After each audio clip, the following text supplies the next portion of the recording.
Yo, what the hell is this? Hey, what's going on, man? What is that? Yo, What the hell is that? that was a little intro music. I thought you was like at a restaurant. I said, this motherfucker's crazy, man. No, not that. Actually, let me turn it off because the music's still playing in my head. Yeah. The music was still playing in my ears. You know what? I want to give people time to get into the room a little bit, so I decided to put a little music for a couple of minutes and stuff. Plus, I want to give you time to get up in here. Yeah, man. I'm just sitting here chilling, just doing nothing. It's fucking warm as fuck outside, so trying. It's not bad. It's not bad here. Yo, you know what's crazy? Yo, what's up, Sly? That music, right? You know how I found it? Where's that? Somebody put up something.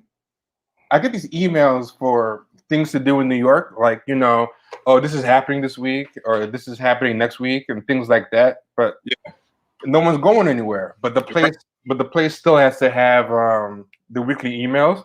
Yeah. So they started sending out stuff that's like, here's something cool you can do on Zoom, or here's something you can do, like stuff to simulate hanging out with people, right? Yeah. But the stuff isn't new. The stuff already exists. So I'm guessing there's a lot of people who are kind of like lonely or whatever. Yeah. And they have these services up for them. You know what I'm saying? So services where it's like, so that one was faking being out in a bar. So if you notice, Did you hear like there was like talking and like ambient noise, people talking? So you don't feel like you're at home by yourself?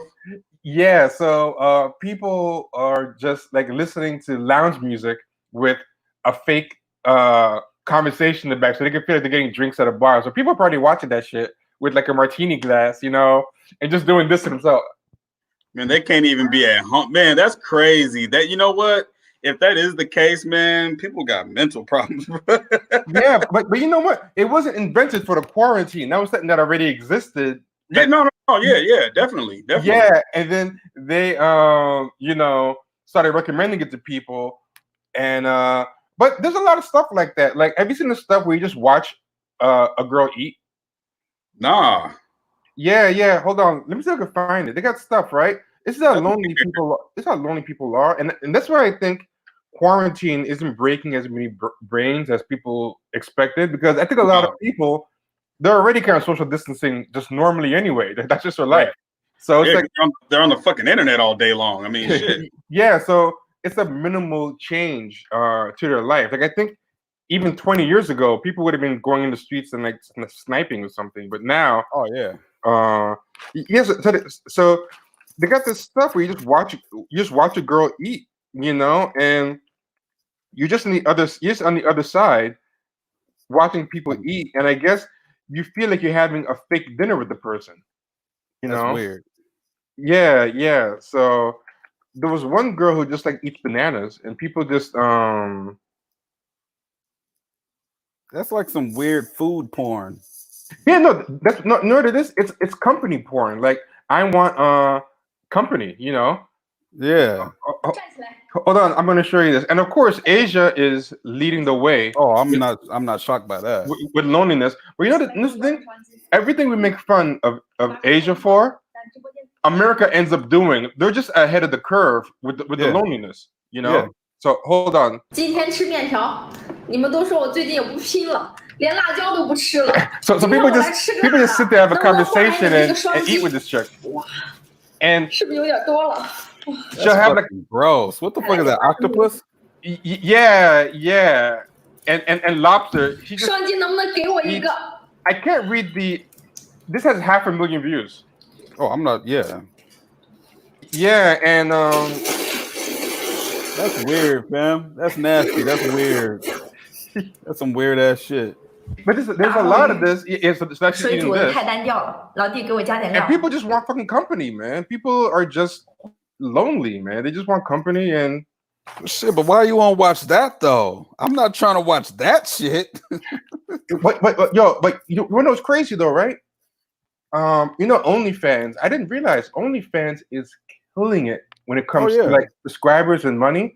And I think that paying for porn was dead because you can get it all for free on the free tube sites.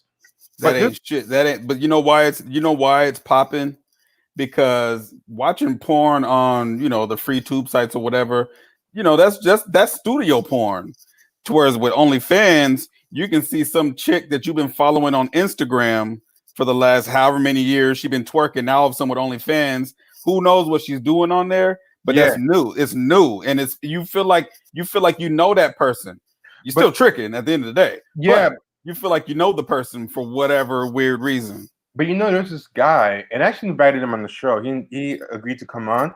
He just did this YouTube video where he just interviews OnlyFans performers and OnlyFans users. And the users like use fake voices and stuff. So I guess they didn't want to expose that they're power users. But what they were saying was they were like, yo, because I was wondering too. I was like, what is it? And one of the things is what you said. Like they have a connection to these people already through Instagram and stuff. But they were like, yeah, I used to just beat off to porn, and I feel like crap after. I feel like that wave of shame, from beating off to the porn and be alone. But with OnlyFans, I could message the girl, and I feel like it's kind of like a companionship or a girlfriend. Like the porn is like secondary, and they're straight up admitting they were like, yo, I can look at all this stuff for free if it's just like ass and breasts. I don't really need to go. OnlyFans is actually really toned down compared to. I mean, you can go on the tube sites and see people crapping on each other. Yeah. And stuff. It looks like your couch extends into my screen. You see that? Like I know, right? I know, right here. it's an optical illusion. Like, right here. yeah, but and the OnlyFans girl was saying like the hardest work of the site is the constant messaging. Like they feel like they have to constantly message the guys. That's how And they that get the shit, money. that It's shit is really crazy. yeah. That shit is it's crazy. The porn is like secondary to the connection. Like they're like we have to like maintain like all these virtual connections. So the girl was like, I spend hours a day responding to DMs. So She's like, I got into this to get money. I didn't get in this to work. I gotta work. What the fuck? 2008 B. Scott asked, "Are these people adults?" I mean, Absolutely. yeah, they're They in their are. 20s. I mean, supposedly you should be because you're not supposed to be able to sign up for OnlyFans if you're not. Mm-mm. Yeah, but a lot of these Especially people, if you're doing porn and all that kind of stuff, then Yeah, you gotta be over 18. But at the end of the day, like I read a story about there was a guy. I think I don't know if we talked about this, but there's some dude that was mad at the some chick, whoever she is, on OnlyFans, and I guess she does porn, some type of low budget porn, whatever the fuck, right? yeah. So this fool got mad because she was charging him to join her OnlyFans, Mhm. and she was charging him for content. So in his mind, he felt like since he subscribed, and I think he paid $5 a month, he should get the content for free. And I started thinking about that, and I was like, damn, well, if that's the case, that's how some shit we should be doing. I think it only works with chicks though, man. Or Yeah, I mean, you're right. You're right. I mean, it'll work. I don't know. It'll work with maybe some gay dudes, maybe. But I feel like for straight guys, there's not really much. Oh, but 2008 B. Scott asked about why do they feel shameful about masturbating if they're adults. It's not that they're ashamed so much about the act of masturbating. I'll tell you this: if they had a popping social life and they were just beating off at home when they were alone, I don't think they would care. I don't think it's the act of masturbating itself. I think it's like this was the peak of my day. I think that's really the shame. It's like they went to dinner, they came home and got some pussy, but it was really just jacking off, and you really just made a hot dog in the fucking on the stove. Yeah, It's fucked up. Yeah, exactly. Because these dudes are still masturbating with OnlyFans, but now they feel like they have a fake e-girlfriend. So now it's like, oh, I'm just. Even if OnlyFans didn't exist, they would still be fucked up in some other shit anyway. Because I mean, I don't know. The normal person, I don't want to say normal, because that might be kind of a loose term, but most people, if you want to beat off and watch porn, you beat off and then you go to bed. Like, you're not going to beat off and then just sit there in the corner like my life is just nothing. You know what I mean? You felt that way before you ever went to xvideos.com. Yeah, but no, I think what was the shame was happening was that this was their peak social interaction for the day. So it was that's fucked up, man. Yeah, so I don't think they're really ashamed of the act of masturbating. I think they're ashamed what the masturbation represents in that moment of this was the closest I came to being with somebody for a long time or connecting with a person. But so they kind of fooled themselves in the OnlyFans, like, hey, I'm beating off to like a girl I know. She's like kind of my virtual girlfriend. It almost feels more like long distance phone sex or video sex. That's crazy. I think that's what it is. But there's a lot of stuff that people are just lonely. Like even things like Twitch stream, people when you watch other people play video games, right? I used to think that was weird, but then I realized like what you're doing with that is like remember when you said your boys over and you all would play multiplayer with a game and you would talk shit? I'm like, people are just looking at someone else and they're imagining they're part of a group game. Like, it's like, hey, it's me and my 3 friends, except my controller's not plugged in. I'm just watching, you know what I'm saying? This fool Mario tomorrow got them Rona pounds. You ain't lying. Oh my god. I need to lose like 15 pounds. You are not lying. Dude, I got the Rona pounds too, but I'm lucky that most of it's not on my face, man. But like I got like love handles, not love grips, man. Those shits ain't nothing you could do about it. Nothing you could do. I pulled out all my home exercise equipment and I have it all out in the living room. Now the room, now I have to actually touch it. Like it's in place though. It's all ready. You just gotta do something about it. That's the thing. I can't do workouts in my house. It's just not I'm not. It's just not. It's just not my environment. I can't do it. No, So no, you know I what got it's to like? do something different. You know what it's like? It's like dancing in your living room. Like, you can dance in the club all day, but in your living room you feel stupid. Like, Yeah. like I feel like you gotta have like your space. Your fucking the carpet be burning your knee and your foot and shit. Like if you're like you ain't gonna be in your house with tennis shoes on anyway. So now you in your house with tennis shoes on trying to do jumping jacks and shit. Like your neighbor's gonna be like, man, what the fuck is you doing up there? Like what? It's difficult, man, but it's better than having the Rona. I bet you that. Dude, they have this new site. Like they're coming up with all these new sites, and they're all about loneliness, right? When it comes down to the core, that's the number one business model for the internet now is leveraging loneliness, right? This site like it combines Twitch stream gaming with OnlyFans. So what it is you go to this site, right? And I haven't played video games in like decades. Like I'm way at the loop with video games. Right. But I know nowadays with video games, apparently you can do some kind of virtual connection with people and strangers. Oh and yeah, stuff, yeah, right? yeah. Play online and all that kind of shit. So they have this site. You go to a site and you pick like a hot e-girl and you connect with her to play video games. So basically, it's like a webcam, right? You know those webcam girls you can talk to. Yeah, I'll be up in there lying, acting like I'm playing the game. I'll be trying to get at her. Those are what people probably try to do. So basically, you pay and you rent a hot girl video game partner to play games with, and you guys connect somehow. It's a new site, and I bet you that site will pop off soon.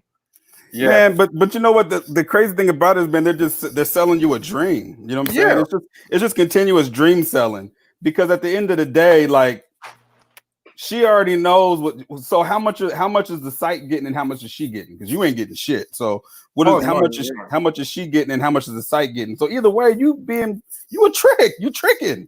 You know what I'm saying? You even tricking to play video games with a broad. Like that's crazy, man. Yeah, but you know what, man? You're thinking differently. Like tricking is okay now. Like people do songs about like I know, like you gotta understand it's a different culture. Like people like you can't shame somebody with that because they don't care. People be like, yo, you're tricking. You're like, yeah, so they don't understand. Yeah. I was just about to say, understand that it's wrong. Right. Yeah. It's like that's what you're supposed to do. Like look at songs people listen to now. Like Drake songs. Like Drake does songs about he fell in love with a stripper and he tells her that she's too good for this and kind of help you pay your tuition. And people will like bop to that and stuff. That's bad, man. I just don't understand how like there's all these different modes of tricking, like whether it be OnlyFans, giving girls money on Instagram and they Snapchat, or like it's crazy. Like I saw this post the other day on Instagram, and it was some girl, some Instagram model. She died. I guess she OD'd from taking some pills, or she something happened. I don't fucking know. But they were like saying, "Oh, rest in peace," and blah blah blah. And then like her homegirl, who's another Instagram model, was like, "Oh, can you guys donate because they having problems burying her? Had a GoFundMe up and stuff." And I'm like, people are ashamed. What the fuck, man? Like, nah, man, no. All that money, all these tricks been giving y'all for fucking OnlyFans and all this kind of shit, and she ain't got no money. And she does have the money, but that's just a new normal now. Like, there's no shame with anything. They're just like, hey, why pay for this if I don't have to? You know what I'm saying? Like if you're used to people giving you money for nothing, man, it becomes like a habit. Like people like when did we crowdfunded? I crowdfunded the slave play thing, right? Yeah. You get tickets for slave play. And I did it because I'm like, I feel like I want to cover this, but I don't want to come out of pocket. But a lot of people wanted me to cover it too. So I'm like, okay, if you want this, let's have it so that no single person has to come out more than $5 or $10 out of pocket. Right. See this, like let's share the pain, And to me, I'm like, I thought I deserve the tickets for subjecting myself to that. And then for $5, they get to hear it secondhand without having to see it. So I thought it was a good deal. But there are people that will crowdsource everything. They'll crowdsource like fake titties and stuff. Yeah, that's weird, man. Yeah, that's weird. Like I've seen that too, where people are like, I'm going to get a surgery. I got to get surgery. They never really say what it's for. Yeah, come to find out they're really going over to Turkey to get that plastic surgery, get that booty lift, You know what I'm saying? To get their lips done. And it's like, dude, you know, at the end of the day, like, man, if you like the chick, get at her. And if she say, no, I'm good, well, move the fuck on. Like, I'm not gonna sit up and spend no money playing no video games with this bitch. Are you fucking stupid? Like, that's retarded to me. You know what I'm saying? But you don't understand. 2008 Beast Guys is socialist pussy. Exactly. But you know what, man? Socialist pussy. A lot of people don't like that. Like a lot of people, like a lot of people, if they had a choice to holler at somebody, have a 50 chance of getting shot down, or sit in a fake relationship with them, a lot of people would choose the fake relationship. Like 100% guaranteed fake relationship over a 50-50 real versus being shot down. Because people they're afraid. This is what people are doing. They're avoiding the disappointment. They're thinking like, you know, you tell them, look, just holler at them. You make how does the phrase go? Like you miss 100% of the shots you don't take. Yeah. You know, and that person will respond, yeah, but I don't lose either. They look at it like, well, if I don't go to the stadium, I ain't got to play in the game. Yeah, exactly. Like if I don't shoot, then I don't. But they want to get drafted though. Yeah, exactly. But you want to get drafted though. They do a fantasy draft. They're like, okay, it's a fantasy draft. Exactly. Yeah, let me just do a fantasy draft. Like, you know. Yeah, so you can't shame them with the ways that we used to be shamed, because the stigma's gone from everything now. The stigma, and I think the internet removed the stigma from everything, because no matter what messed up thing you believe nowadays, if you go online, you can find 100 people that think the same way as you do. Yeah. Exactly. Yeah. So I could be in my town and like all the kids in my class are like clowning me or whatever. I'll go home after school, or not even after school. I could be in school, in class, on social media. The people around me are like saying, yo, you got to change your ways. And online on my phone, some people are like, hey, I didn't talk to a girl in 100 days and I feel fine. You know, like that's how I feel it is. Like the internet is like a big support group and a mutual admiration society. But a support group is for bad shit, or the mutual admiration society is for toxic shit. It's for toxic shit. Yeah. Like instead of people coming together to be productive, it's like, you know, sometimes you'll see, like, you know, because, you know, the whole Last Dances thing been going on, so there'll be like tweets from Bomani Jones or something. So I'll go look at what he tweeted, and then all of a sudden I just be like, well, I'm gonna just scroll down and see what else is being said. I'm like, fuck this. Like, this is some fucking toxic ass shit. Like, you guys are only here for that. Like, you literally go out of your way today to really just do that all day long. Like, dude, you're a fucking weirdo. You're a fucking loser. You know what I'm saying? So it's really scary that they can come together for toxic shit, but can't come together to, you know, boost their own confidence. You know something that used to happen. Like, for example, like those pickup artist type of thing. Oh yeah, I remember that. And those things. Like, there was a small window. The 2000s were different because there was a switch from what they call the red pill to the black pill. And the red pill was these guys that just thought it's a very solutionist mindset. Like, we can just hack anything. Like, you know, or Tim Ferriss, like 4-Hour Body. Hey, I can just monitor every single thing in my body and I'll get jacked. You know, I can count my carbs. I can do this. I can learn evolutionary psychology and unlock the female mind. I can figure out how to say this and that. And then I think either A, it didn't work, like in the case of the pickup artist stuff. I don't think that stuff really works. No. And B, the stuff does work, but it's a lot of work. Like no matter how many hacks or whatever you have to get ripped, at the end of the day, you've got to lift hard and eat right, you know? So I think there's a combination of either this shit doesn't work or this shit is just too hard. And then the internet in the 2010s just became about the black pill. Like, everything is like, fucking life sucks. Let's just get everyone else down to our level. Like, I don't want to aspire to shit anymore. I just want to. I'm bitter. I'm bitter. I want you to be bitter. And if you're not bitter, I'm gonna talk about. I'm gonna ruin your day. It's almost like how. Like I said, I was watching that Last Dance thing, and like, you got all these bitter people, and they're just like, I'm like, well, if you don't like Michael Jordan, then why the fuck are you watching it?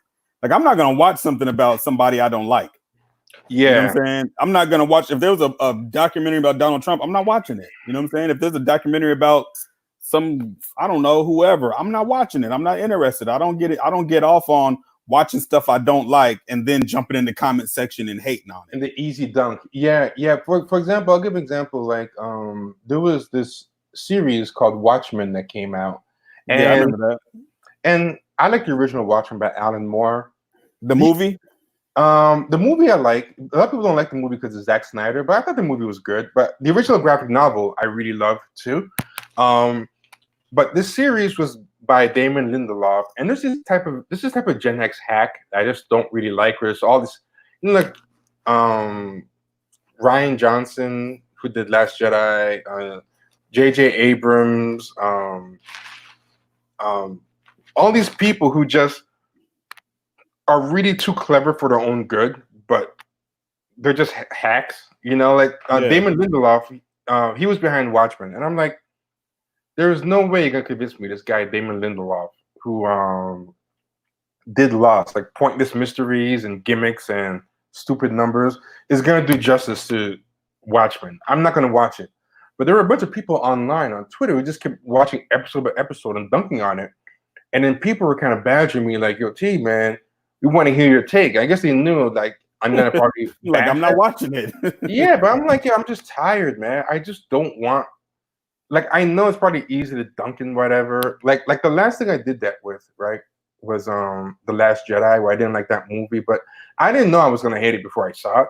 Right. And after I saw it, I was like, man, this movie is really dumb. Like, forget this. But since I already watched it, I'm like, okay, I'll talk about it. You know what I mean? But if I knew beforehand, like I was gonna hate it like that, I wouldn't have spent my money. But a lot of people, they would prefer ripping apart something bad on purpose and knowing that they're gonna hate it, and then and what they don't realize is they encourage bad shit to come out because people kind of realize that they're attracting a lot of hate watchers. Like for example, I watch these channels on YouTube, and they're kind of like these YouTube channels that kind of talk about comics and movies and stuff like that. And there was something coming out. I forget if it was a Star Wars. No, it wasn't a Star Wars. There's some franchise that has something coming out. Oh, I remember what it was. It was these people were following comics, right? And there was this book. I talked about it in the live stream, The New Warriors, and it was this superhero team. It was a new iteration of an old superhero team that I used to read when I was a kid, right? And I don't read comics now, but I still like to find out what's going on in the industry because I always find it interesting to see what's going on in entertainment. So they made a new version of this team, but the new members of the new version of the team had powers like internet gas. Like there's a guy whose superpower is to be online all day, right? No. And one girl's power, these other two people's power is to be non-binary and have and have they're called Safe Space and Snowflake, and this is weird. So I was wasted everybody's time. yeah. And the thing got like 1 million dislikes. It was like the most negative thumbs down to thumbs up ratio ever, like in YouTube history. So these people were like bashing the book for like weeks, and then one of the guys whose channel I watch, actually a couple of them were saying the book comes out this week and come here for the review. I'm like, oh, wait a minute. After all these weeks of bashing it, you're gonna tell your millions of viewers to buy the book. And then on top of that, a lot of them are probably gonna buy the book too, to comment and laugh along with you. And I'm like, in comics nowadays, comics sell so low, tens of thousands.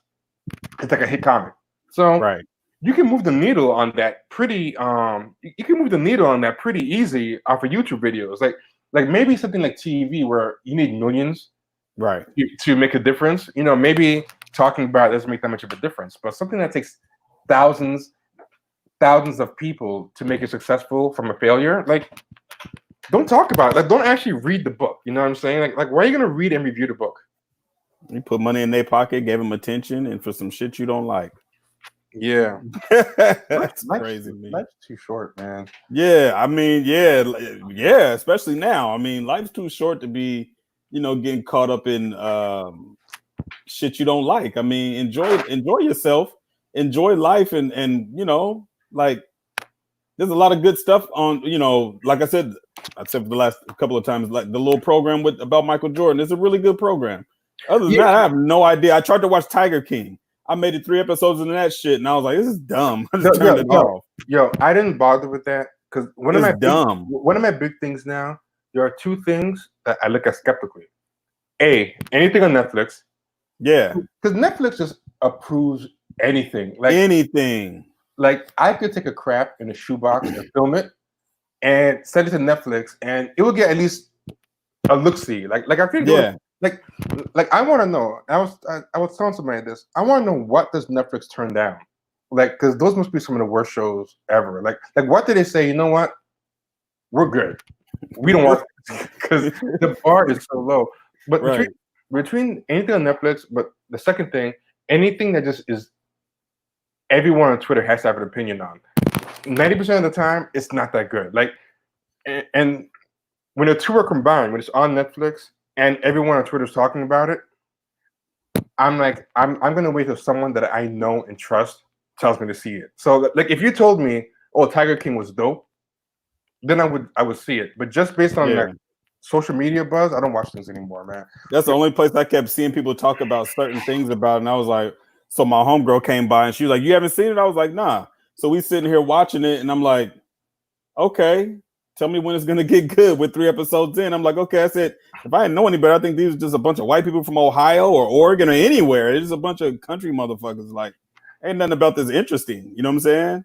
So I was like, okay, y'all get off on stuff like this. Like, this is not funny. But I don't have Netflix. I have a Fire Stick. So I don't really go to Netflix to see what's on because majority of it is bullshit. Yeah, a lot of it's bullshit, and a lot of people just watch things out of momentum and inertia on Netflix. Yeah. And there are some things that I'm convinced are made to be tweetable. Like I think the shows that they make the shows not so much to be good, but to be tweetable, or you know, they can break down to GIFs or GIFs, however you want to pronounce it. Like, you know, where they make scenes where it's like, okay, put this scene.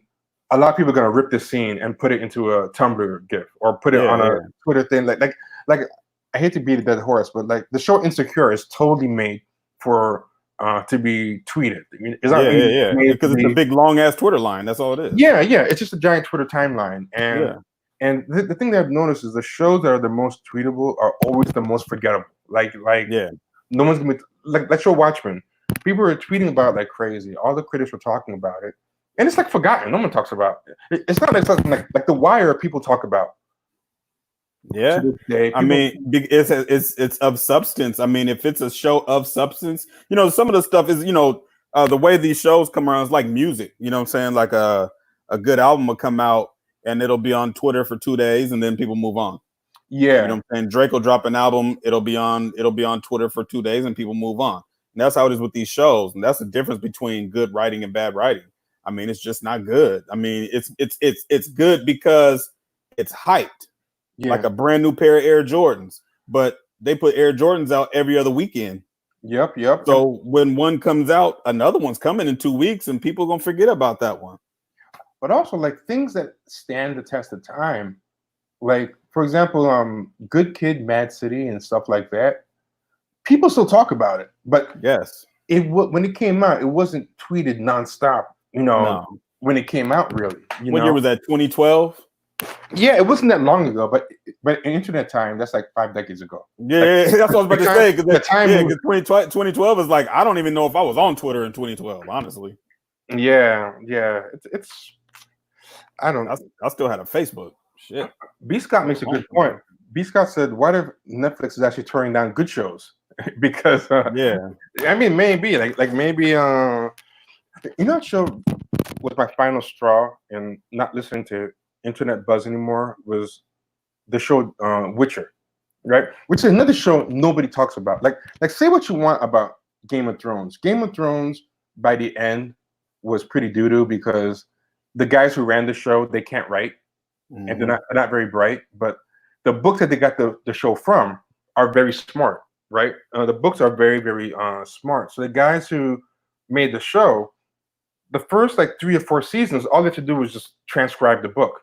So first 3 or 4 seasons were pretty good. I mean, the guys' tendencies bled out a lot, and because they would always keep putting unnecessary boobs and sex into the show, like that was their contribution. But the writing was like solid, and that's a show where, despite how bad it ended, because by the end, I felt like that show deteriorated into just being spectacle for social media and for critics and stuff. Like they had these shots of like Daenerys walking and the dragon spreading its wings behind her, and that was a shot totally made to be put on the internet, stuff like that, right? So the show started out like very memorable and good, and by the end, which is ironically when it was its most popular, it became like a made for social media show, and now it's just known for having a terrible last 2 seasons, for being the worst ended show possible. Like it would be like the same way Watchmen started with Alan Moore's book, and it ended with an HBO series done by a hack. This is like the same series. It's like if you started a TV series and the first 4 seasons were written by Alan Moore, and then the last 2 were written by the guy who did the Watchmen HBO series, and it just became. But the thing that's interesting is when the show first started, it didn't get that much buzz on Twitter. When it was good. By the end, every Sunday was just Game of Thrones hashtag.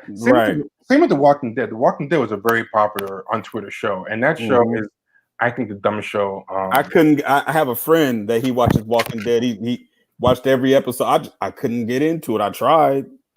I was like, okay, you seen one zombie show, you seen them all. I mean, what the fuck, I just did. I think it's just I think there's certain boundaries that people are living in when it comes to creating shows and all that kind of stuff, and they're just not living up to it's not really, they don't really have to put in any work. It's almost like music again. You know what I'm saying? A lot of artists really don't put in any work because they don't have to, because people will buy anything.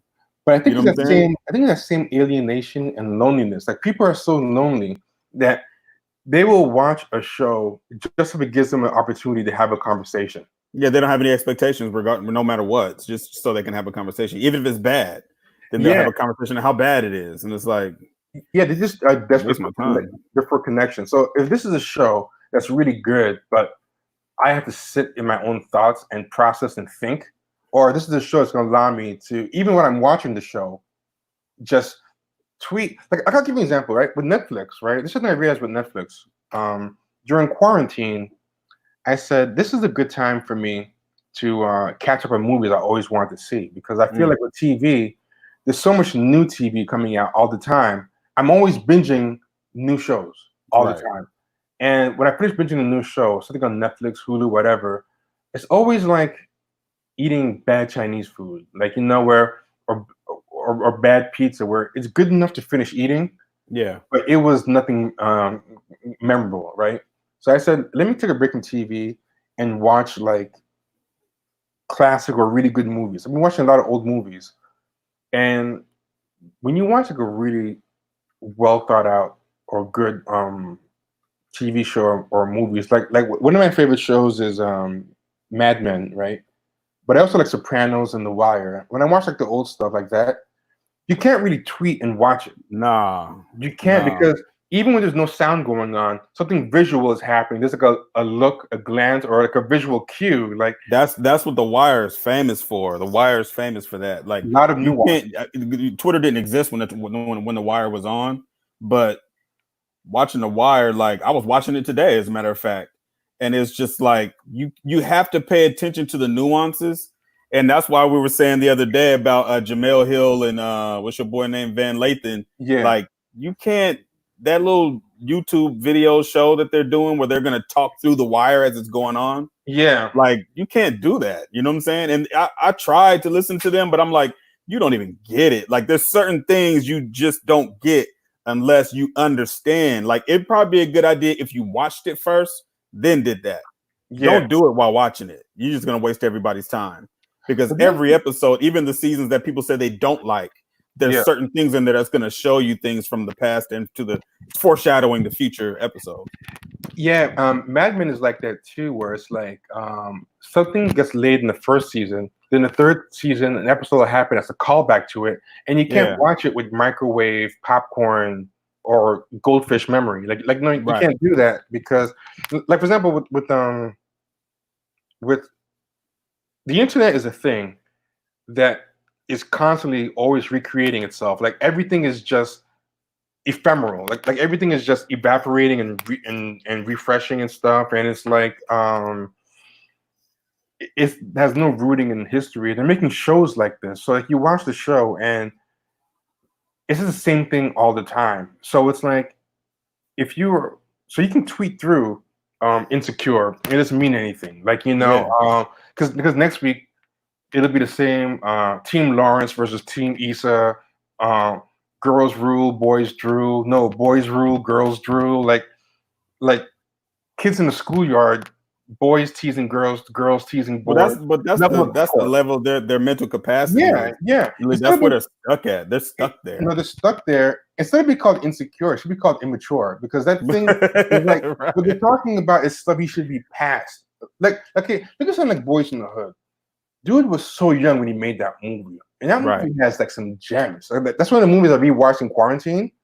And Boys in the Hood had like it dropped like some gems in it where I was watching and I'm like, damn, I have to get way older. Yeah. I had the same thing. The gentrification part in the movie. I didn't know what the fuck gentrification was in 1991. No, I didn't know that. And I'm like, I don't know if anybody in my neighborhood knew what gentrification was. I mean, he used the word. Like he foresaw gentrification when at that time everyone was still worried about how much worse is it gonna get, like with crack. Like how much deeper in the toilet can the black community get? He not only was thinking about the moment, which is things suck now. He saw the other side of the curve where he was like, as bad as things are getting now, there's gonna be a stage where things get better and white people are gonna swoop in and take this. And that's just a lot of foresight. Like Insecure is infinitely in the present. It's like it's in the next 5 minutes. Like, it's like we're gonna have an episode about the Popeye sandwich. Like shit like that. Like what's happening right now. It's almost like they skim through Twitter, see what's popping, do a show about it. Yep. That's all it is. And that's not very hard to do. You know what I'm saying? That's very easy to do. But you know what else it has a problem with too? This is the other thing, right? I think there's 3 things to really make like something authentic and timeless, and it has to be about something. It has to be born out of that something. And the third thing is it has to have something insightful to say about that something. So it's like with the case of Boys in the Hood, it had all 3. Like, it was about that era and that place. And it was born from it. Like you could tell there's somebody who had lived there. Yeah. But it has something insightful to say. And it's like Insecure, even if it was a show about the internet and Twitter timelines and immature arguments, if it at least met those 3 things, I think it could be salvageable. Like, not everything has to be deep, but the thing with Insecure, it's about something. It's about like microwave internet black brunch culture. It's born from that. Like she's someone who's came up from the internet, but it misses the third part. It has nothing insightful to say about any of it except that it exists. Like, you're not gonna learn anything from watching Insecure. You're gonna hear a lot of fake made up gossip. Yep. With a bunch of taglines and popular words that young people use today. I'm sure they'll say it's lit every other word, every other line, or it's a vibe, that's a vibe, every other line.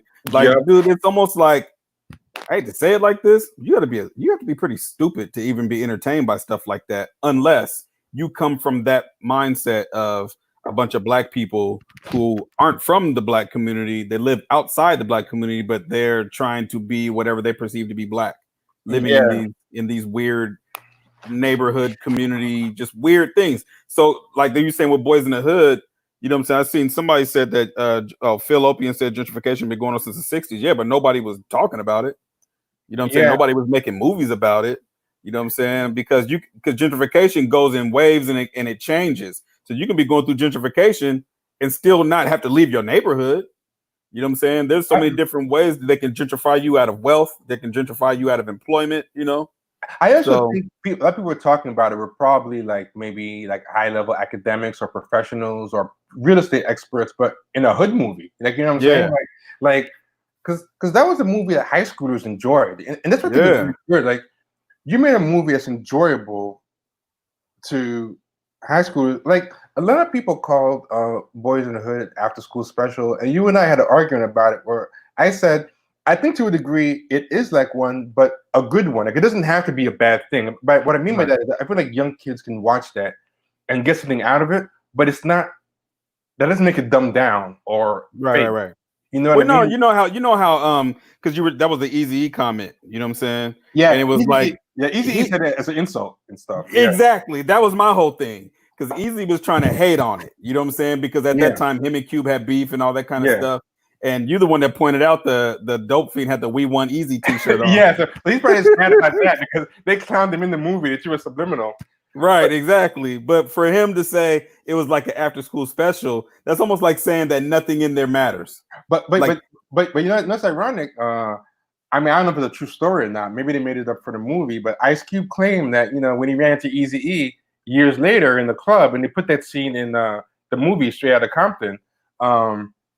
Ice Cube's like Eazy-E, and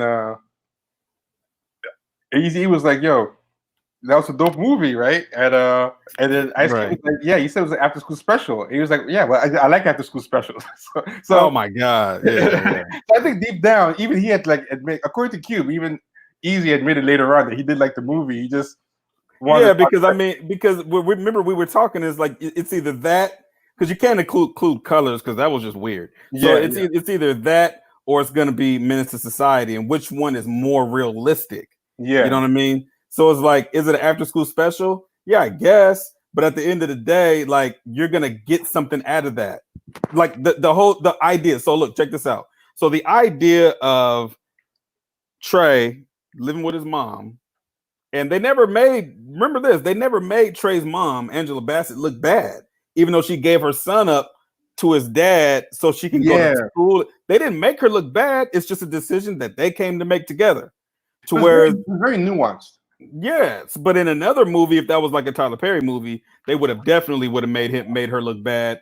Or if it was the other way around, they would have made the dad look bad. When they made it like, no, we're gonna co-parent. It's just that I want to do this right now, and he's old enough to be with you. I can't raise him to be a man. You got to do this. You know what I mean? Yeah. So if it's like you said, it's the nuanced thing. So I don't know how much of that is after school special, because that shit wasn't talked about. Single fatherhood. No, and you know what? A lot of, if that was today, right, making a movie like that it's not about niggas ain't shit or bitches ain't shit or anything like that. Like a scene like that. We seen who the bad mom was. The old boy and their mom was a piece of shit. You know what I'm saying? Like she was, but even her and her way.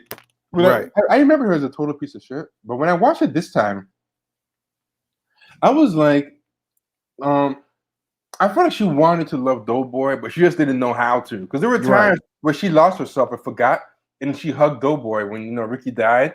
And then she would tend to remember that she hated him. You know what I'm saying? Right. Like, and I didn't catch that the first time. I just remembered her just being one note with him. Like, you know what I'm saying? And there was something there. She had some kind of trauma or something that. Yeah, something. I mean, she said in the movie, just like your daddy, you don't do nothing but eat, sleep, and shit. Do we know they're the same dad? No, they don't. They don't have the same dad. No, they don't. Because remember when Ricky threw the football to the dude, and he wasn't going. They thought he wasn't going to get it back, and he's like, "Man, little Chris was like, I got a football. I'll give you my football." He's like, "Man, his daddy gave him that ball." So they don't have same dads. They don't have same dads. So it's like all those little things that happens in these households. But eventually, once Doughboy got older, as they flash forward, and he was probably 18, 19 years old, she was cool. She was cool with him. You know what I'm saying? Yeah. But you could tell there was that little bit of tension. Yeah. And she was, she just had some, she's bitter because of whatever his dad did. Yeah. His dad probably did something to her. Yeah. But whatever it was. I'm guessing Ricky's dad probably died, or his dad probably left.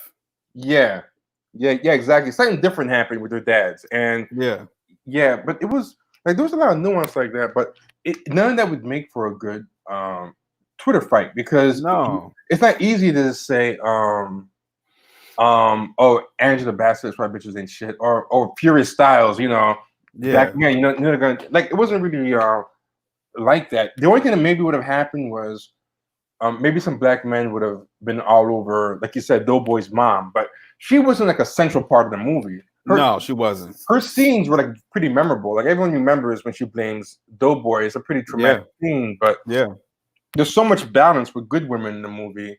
You can't walk away. You know what it reminds me of? It's a contrast Boomerang.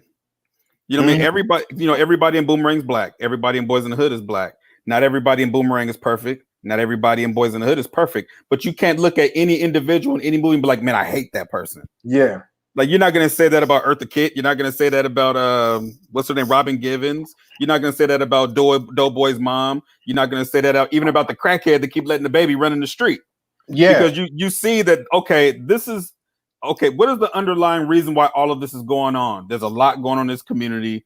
There's one person, Furious, who's like, he knows everything that's going on. But his mindset's different. Remember, he's a Vietnam veteran. So his way of thinking is going to be a little bit different than everybody else's. You know what I mean? Yeah. And he's trying to feed that information to his son, but his son is young. You know what I mean? He's doing what young people do.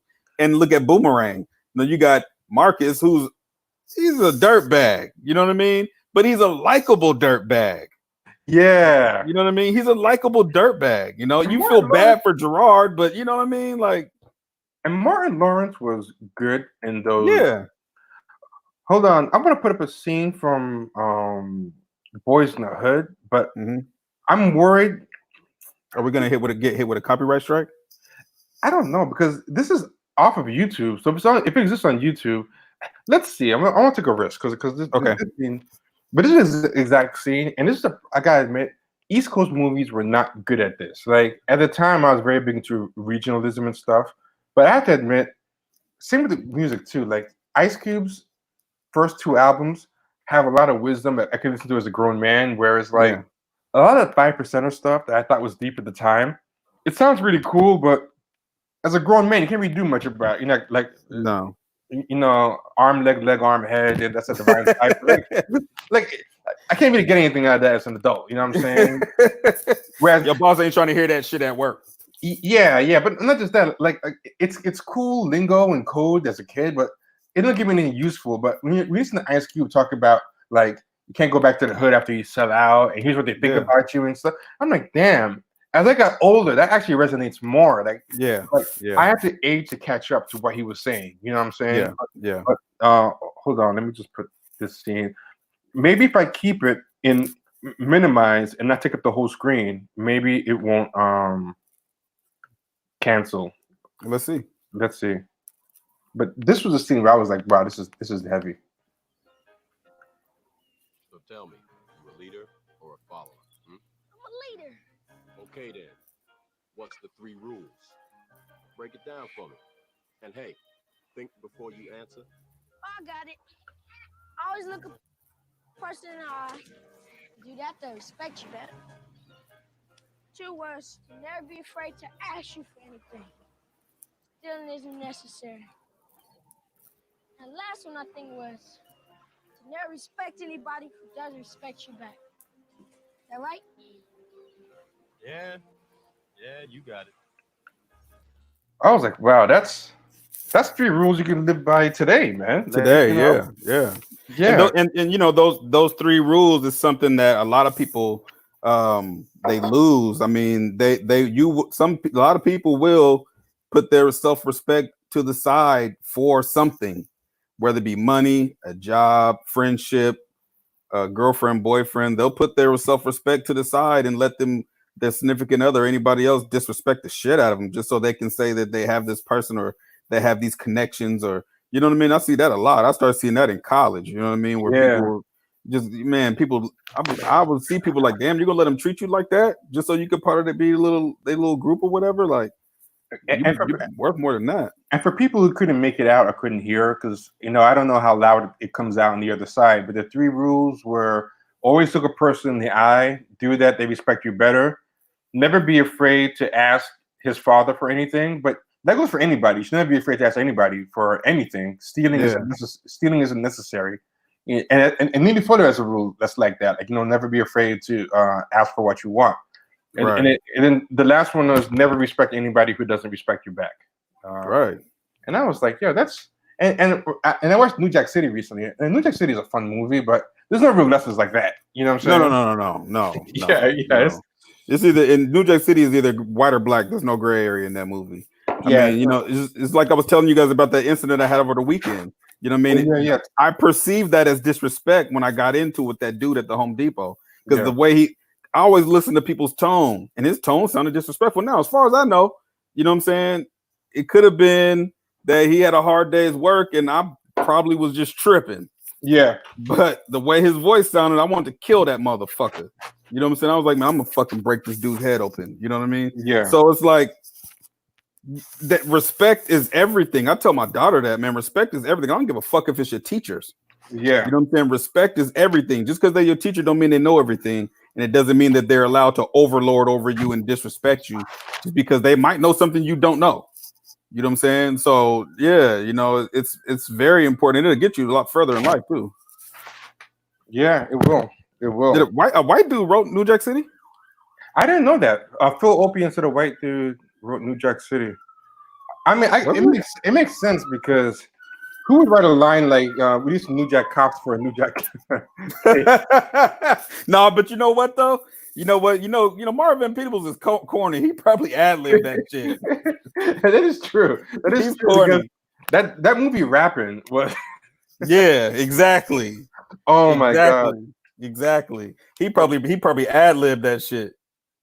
Hold on. This is something that I know we can put up without losing the stream because no one is enforcing this copyright. Hold on. Let's put up a scene from Rapping. This I'm sure is very fine to and this shows what money can do to you, man, because Melvin Van Peebles is not a corny dude at all. No, at all. No. Yeah, but he got that one hit, man, and made some bank off of it, and he got himself a really corny son. And I like Mary Van Peebles. No shit to Mary Van Peebles. Yeah. I like Mary Van Peebles. Yeah. But it's a little corny. It's not. Okay. How many people in the room know about the movie Rapping? And the whole movie is up on on YouTube. Yeah. I mean, like I said, nobody is enforcing this movie. But I want to find the scene in the courtroom. The courtroom is the best scene. Remember the scene in the courtroom? Oh yeah. Yeah. This was. Oh man, I know the courtroom scene. Actually, you know what? The whole movie's up here. I can just pull up the movie and then just jump to. And there's some pretty good people. There's some pretty good people in Rapping who deserve better, man. They should not. Eric LaSalle was in it. Kadeem Hardison. Oh shit, Eric LaSalle. I forgot. Yeah, he was in that. Yeah, Kadeem Hardison. Yeah. It's like, I'm guessing they shot that movie in New York. I'm not sure. I feel like they did. I think it was shot in LA. I mean, all I know is Kadeem Hardison is from Brooklyn, so he had to be cringy during those rap scenes. Because because whenever he shows up in legit movies. You know what I'm saying? He usually doesn't show up in no bullshit. Okay, hold on. I found it.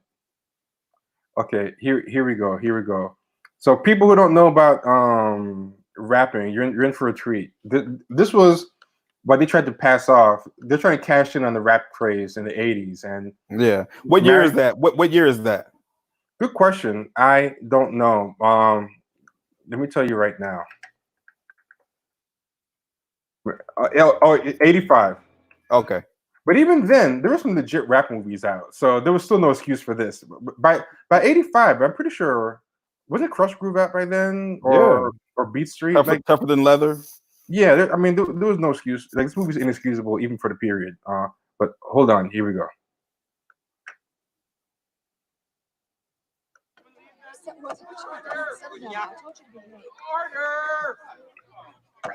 How's the volume? It's good. Ladies and gentlemen, after looking over the papers submitted to me by Mr. Thorndike, if you have no objections, I hereby grant Thorndike Associates construction rights And of 80s all movies love property interracial gangs from too. Columbus Oh Avenue yeah. to the river. Excuse me. I object. Yes, sir. What do you have to say? Sir, the man is a hoodlum just released from jail on assault charges. Yeah, he does not look like he came out of jail. He Please. just came off the runway. Order. I did a crime and then I did my time. But he uses illegal means and still keeps his record clean. Sir, do we have to listen to this clown? I mean, what kind of gibberish is this? This is rap. What? It's what we feel and the way we say it when it's real. Nonsense. Sir, everything we have done is legal. Now, if these people object or want to press charges, they can go ahead. But there is a development plan. They're using rap to fight the evil developers. It's all legal. It's illegal criminal, that's what it is. I've told you once, now I'm telling you twice. Don't I'm not that nice. Oh my God. Any more interruptions, you deal with me. Can't lobby in Congress for what we need. We don't have lawyers to fight his greed. You roughed us up and pushed us down. Red, yellow, white, the black, and the brown. Listen up, sucker, stop telling those lies. You can't even look me straight in the eyes. You're all stuck up in your paper world. Don't care nothing about the boys and the girls. You cut our heat and you raised our rent. If he had his way, we'd have lived in a tent. And you're sitting up there trying to look all nice. You're buying up the land for half the price. No one is on beat at all. No one has any rhythm. To make more cash. Don't you know your only hit still pitching? Money's become your new religion. Take off your glasses so you can see. The material God will never set you free. The day you face yourself in the mirror is the day you see yourself a lot clearer. The good's in you, and it's not that far. Have faith in the real man you are. Yo, the fat guy's in there to remind you of the fat boy. So just put a random fat guy in there. He has a shirt that says "I love food." Understand, it's strength in the mind marks the true man. You're all caught up in your macho form, like a puppet on a string, dancing to the norm. If you look inside, I know you'd see the better man that you could be. If we all pull together and just stay true, I know we can do it. We can start anew. Rebuild our team. Okay, that's enough of that. Okay. Jesus Christ, man! Kadeem Hardison with the civil rights hat, with the Civil War hat on, the leather Civil War hat. Oh my God, I haven't seen that in fuck. I probably haven't seen that since the last time I seen Brewster's Millions, man. Probably like 30 years ago. Dude, I thought I imagined that it existed. I found it on YouTube. Oh my God, that's as bad as that scene in what movie is that? Breaking, where Ice-T is rapping. Oh yeah, that was pretty bad too. It was bad. Did you remember Jean-Claude Van Damme was in that movie? Oh yeah. That's crazy. Yeah, that's crazy. You know, after rapping, I'm surprised people wanted to keep rapping after seeing that shit. Wait, you know what's the thing? I think it was so bad.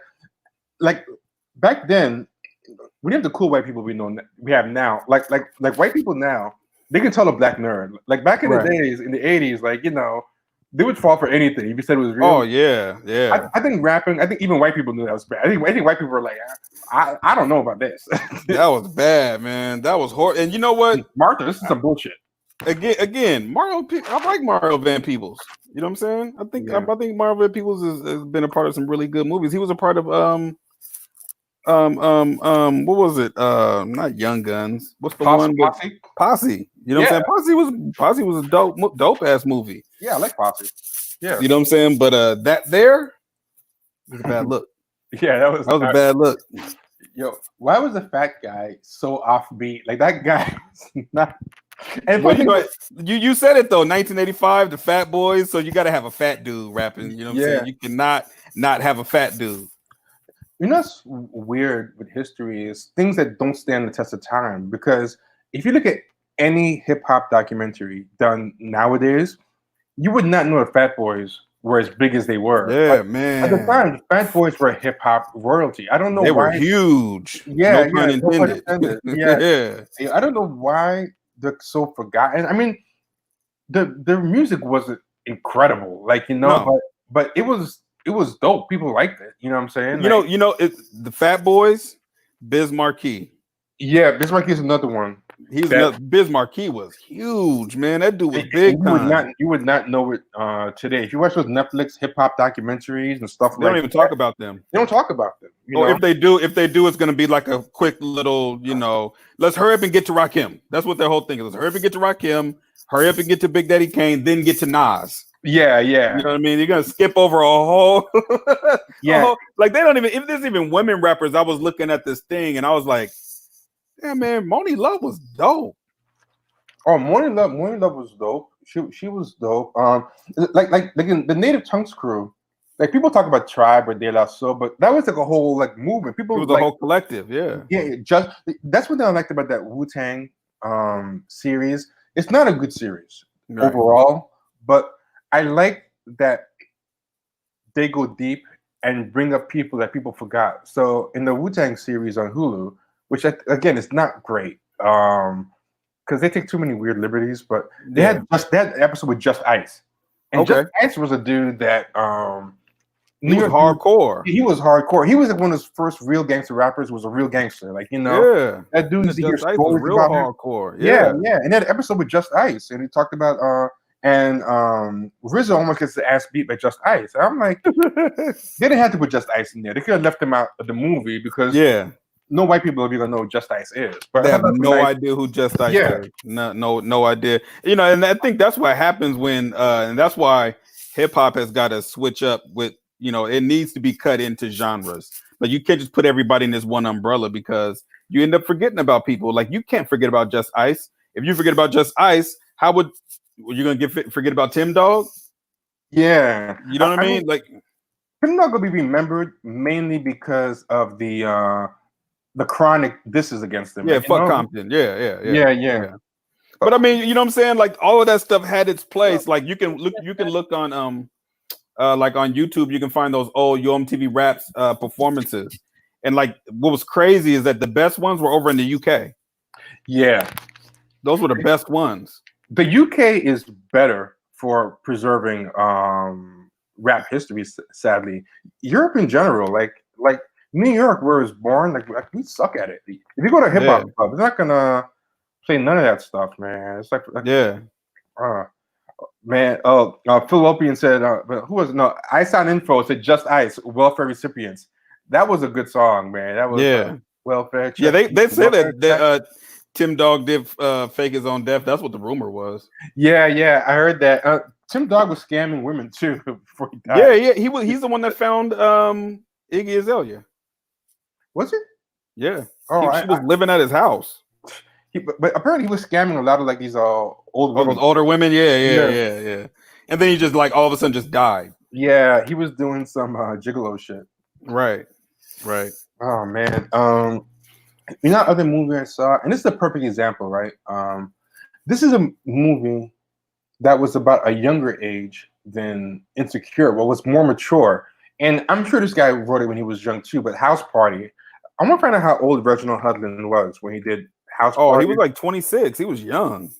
Yeah, and Issa Rae's in her 30s. Like she's too old to be. Yeah. So according to this, he was born in 61. I'm sure he wrote it a couple years before it came out. So he was probably, like you said, 28.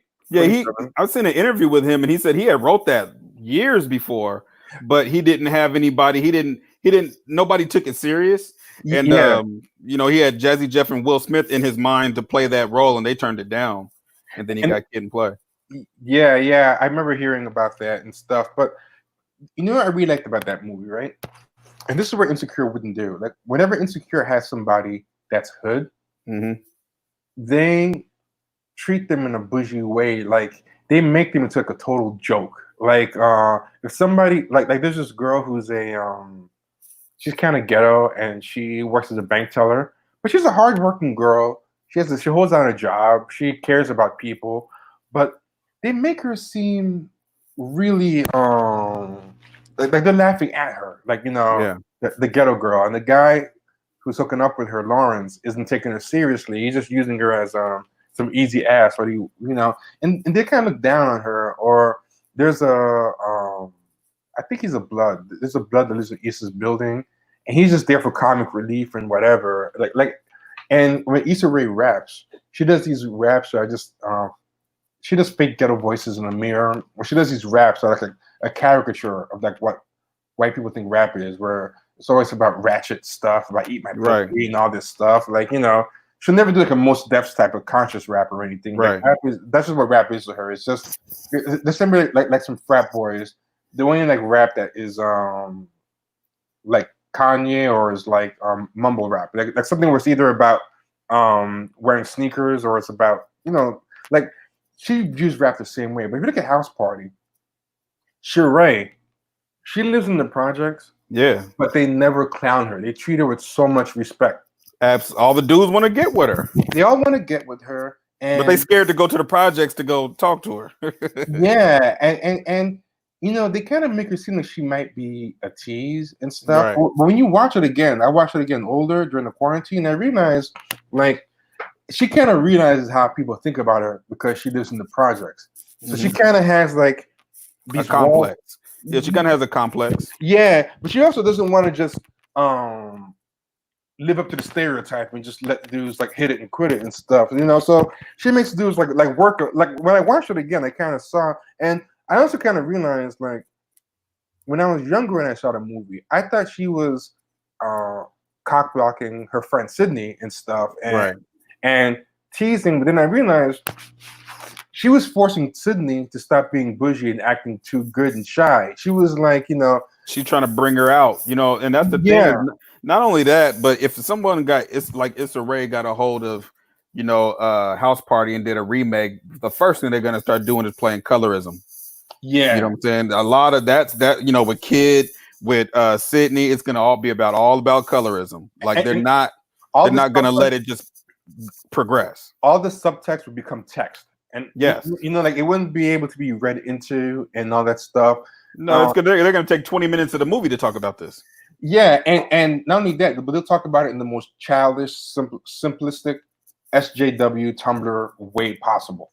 Right. So they're gonna shit on Sydney. They're gonna shit on Kid and say, you know, like this. Oh man, this is how light skinned dudes eat potato chips. It's some fucking goofy dumb shit. You know what I'm saying? Like they do on social media.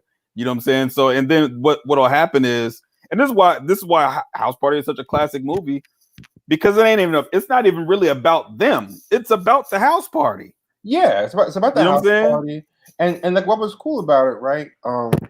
So you have the she's from the projects, but she always carries herself with self-respect. She doesn't let people get over on her, but she doesn't act like a ghetto caricature. She's not just like girl, you know, doing all this stuff. Like that's what her character would be like if it was Insecure. She would be an over the top, like she would probably be fat and sassy, you know, like that dark skin and sassy. Yeah, and like they have these kids from the hood in Issa's class in Insecure, where she's like the teacher, and the ghetto kids are always just being rude and disrespectful and just total like caricatures. But you want to know something else that they had in that movie that I didn't really catch the first time?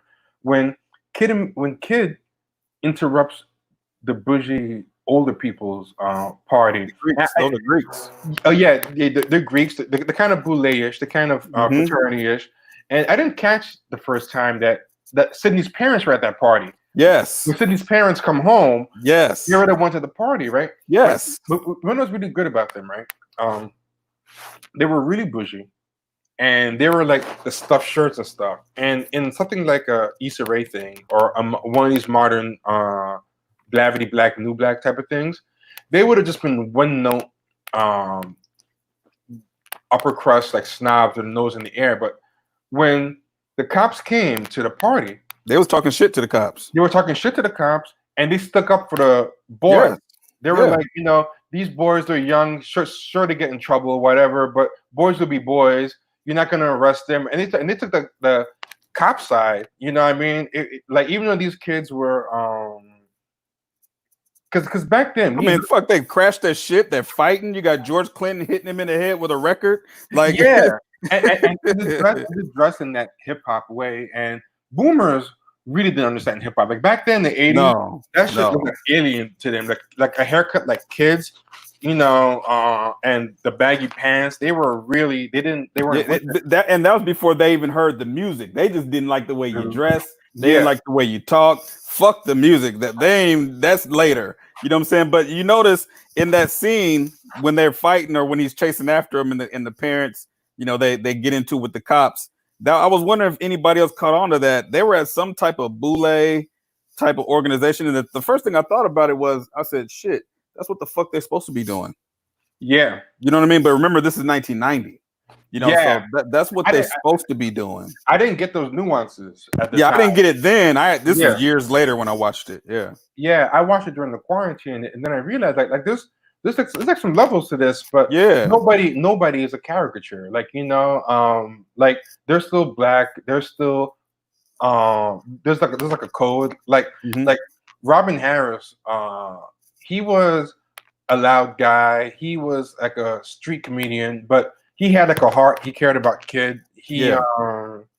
you know, and he had a home. Yeah, he had a home. He worked. They lived in a home. Yeah.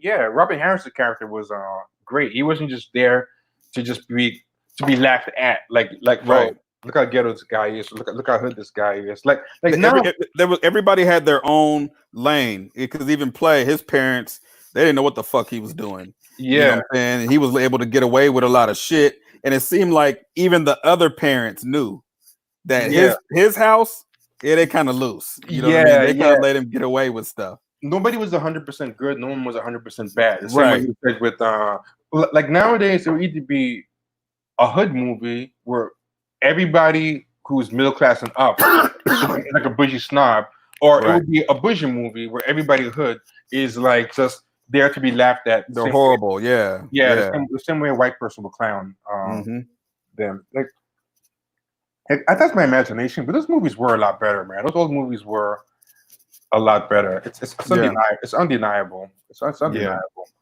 I mean, the writing was good, and even people that had never been in a movie before, they did really well. I mean, Kid and Play hadn't been in a movie before that, had they? No, it was the first. It was the first movie, and they did a good job. Yeah. Like honestly, even the worst movie I saw was still pretty good. Like when I was watching all those old black movies, I saw King of New York, which is not a true black movie because it's done by a white guy, but it's like an honorary black movie, and that was good. I saw Sugar Hill, like Sugar Hill was probably like the worst one I saw, and it was still good. Yeah, And that Sugar one Hill was was a good movie. Yeah, that one was mainly bad because to me, it was trying too hard to be a Spike Lee movie of the era.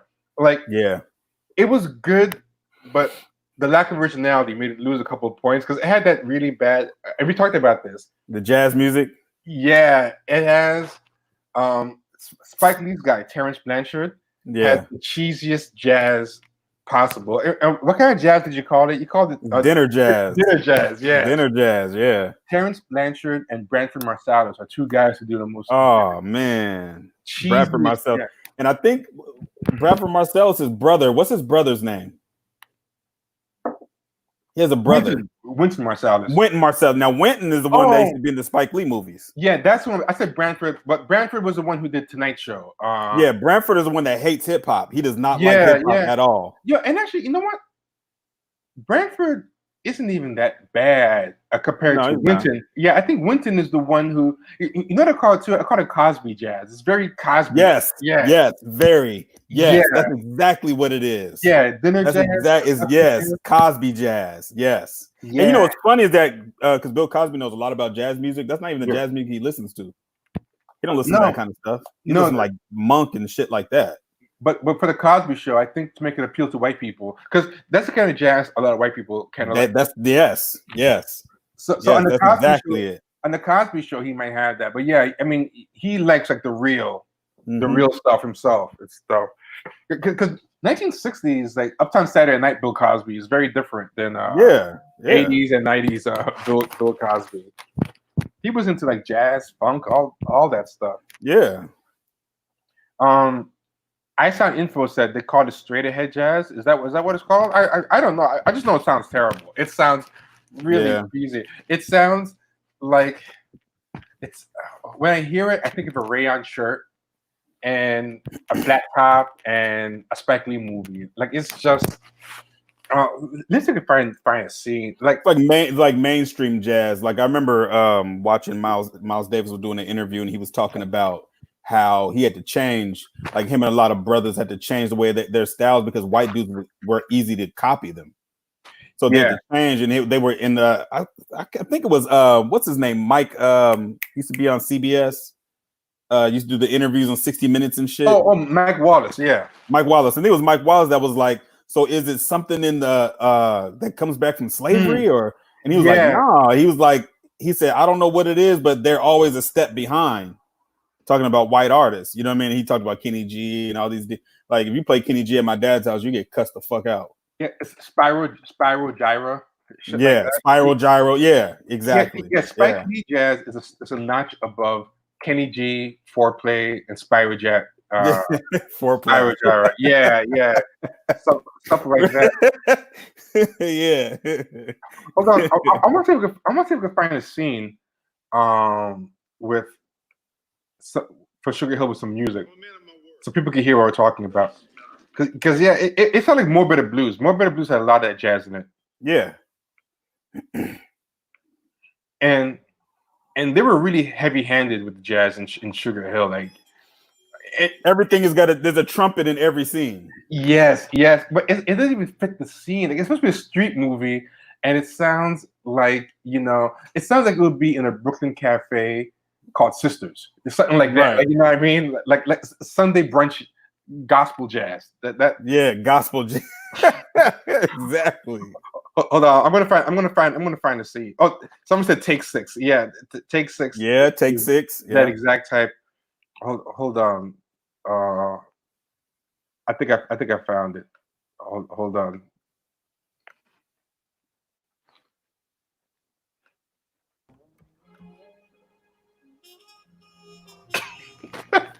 Bring him down. Bring him down. Oh God, the whole movie just all this fucking horrible jazz. Yeah, it's horrible. And I'm not sure, remember everyone understand, in case you don't understand. I love jazz. Kenny loves jazz. We love jazz. I told you to drive the fucking car home. I can't drive! I hate that kind of jazz.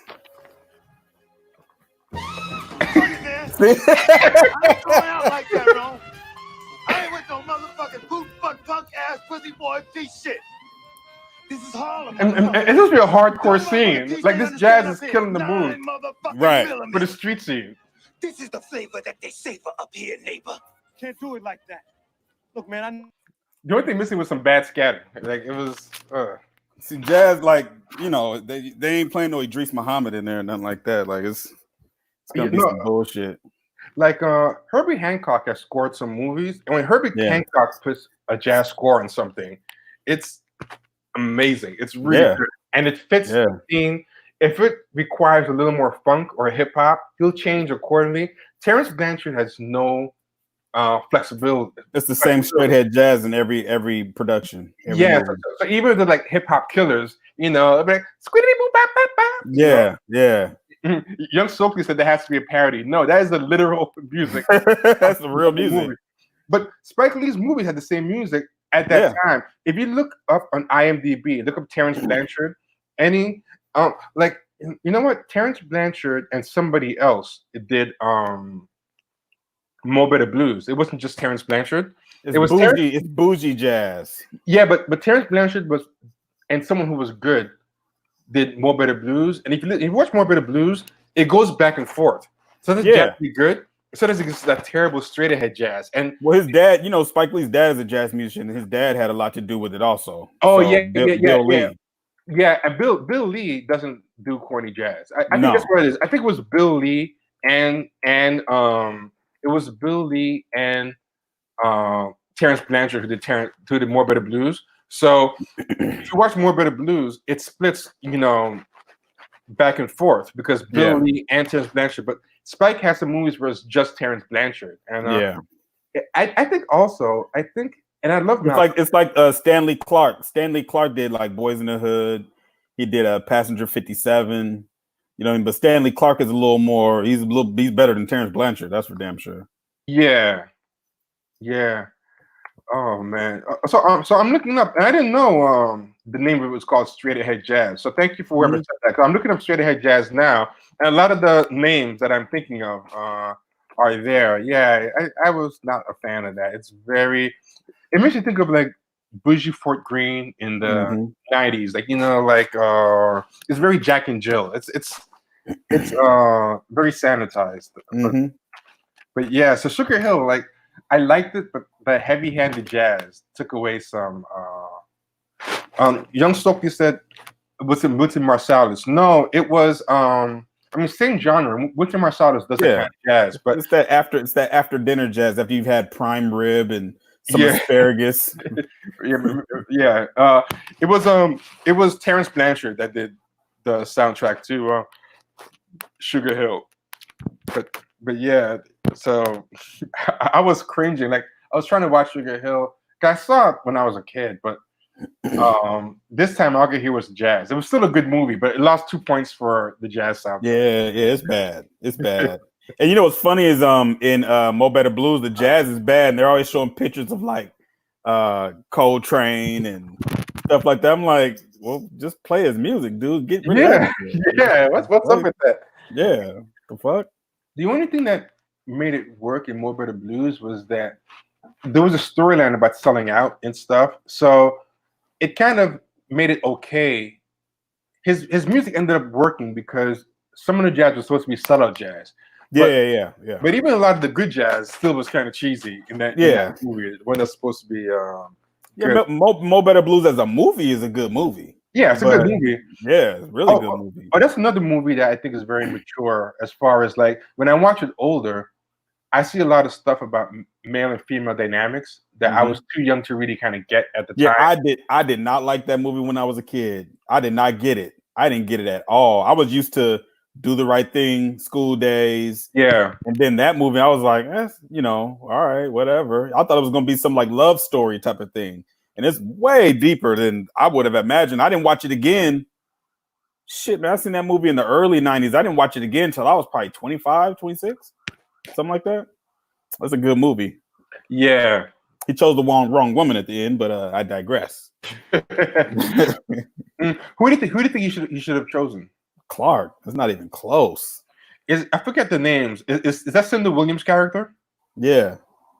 That's interesting because I thought they were both bad for him, but in different ways. Because I don't know, because if I remember right, she wasn't totally in his corner because But she was in his corner, but she wanted him to put her on because she was singing, and he was a hater. Like he was well, actually, Wesley Snipes was a fucking hater. Yeah, he was an A1. Midnight, he's a fucking hater, man. Or Shadow. His name is Shadow Henderson. He's a hater. That would have been a big colorism debate with today's. With today's Black Twitter. Oh my god. Oh my god. But he was a hater. But he wasn't dedicated to nothing but music. You know what I'm saying? So okay, but my whole thing is they both wasn't good for him, but Clark looked better. So if you're gonna go down the bad road, that's true. Go down the bad road that looked good. You got me with that one. She did look better. Although I'll say with age, Spike Lee's sister's look has really grown on me. Like she hasn't aged at all. No, but I'm talking about even the young her. Like as I get older, I appreciate her look a lot more. But at the time, because I'm black and it's the 80s, I didn't think she was attractive back then. To me, she was just too skinny. I couldn't get. Yeah, she was too skinny. Yeah, it's a bad stereotype about black guys, but it's true. Like I was like, oh, she's just too skinny and stuff. But now as I get older, I'm like, oh, she was skinny. That's fine. She's not a bad looking chick or nothing like that. Yeah. She's not ugly, but she's not ugly at all. She's a pretty woman, but her skinniness, I just could not get over. Like I saw like the wrist and everything. I always like to see like her collarbone right here, like it was always sticking out, and I was like, that just looks so gross. Yeah, I mean, I will say that's one thing. Like if white guys are too hard on women for being 5 pounds over, like black guys like the opposite. You get too skinny, man. It's like like you weigh 130 pounds. Oh no, I can't even do it. I can't even do it. I can't even do it.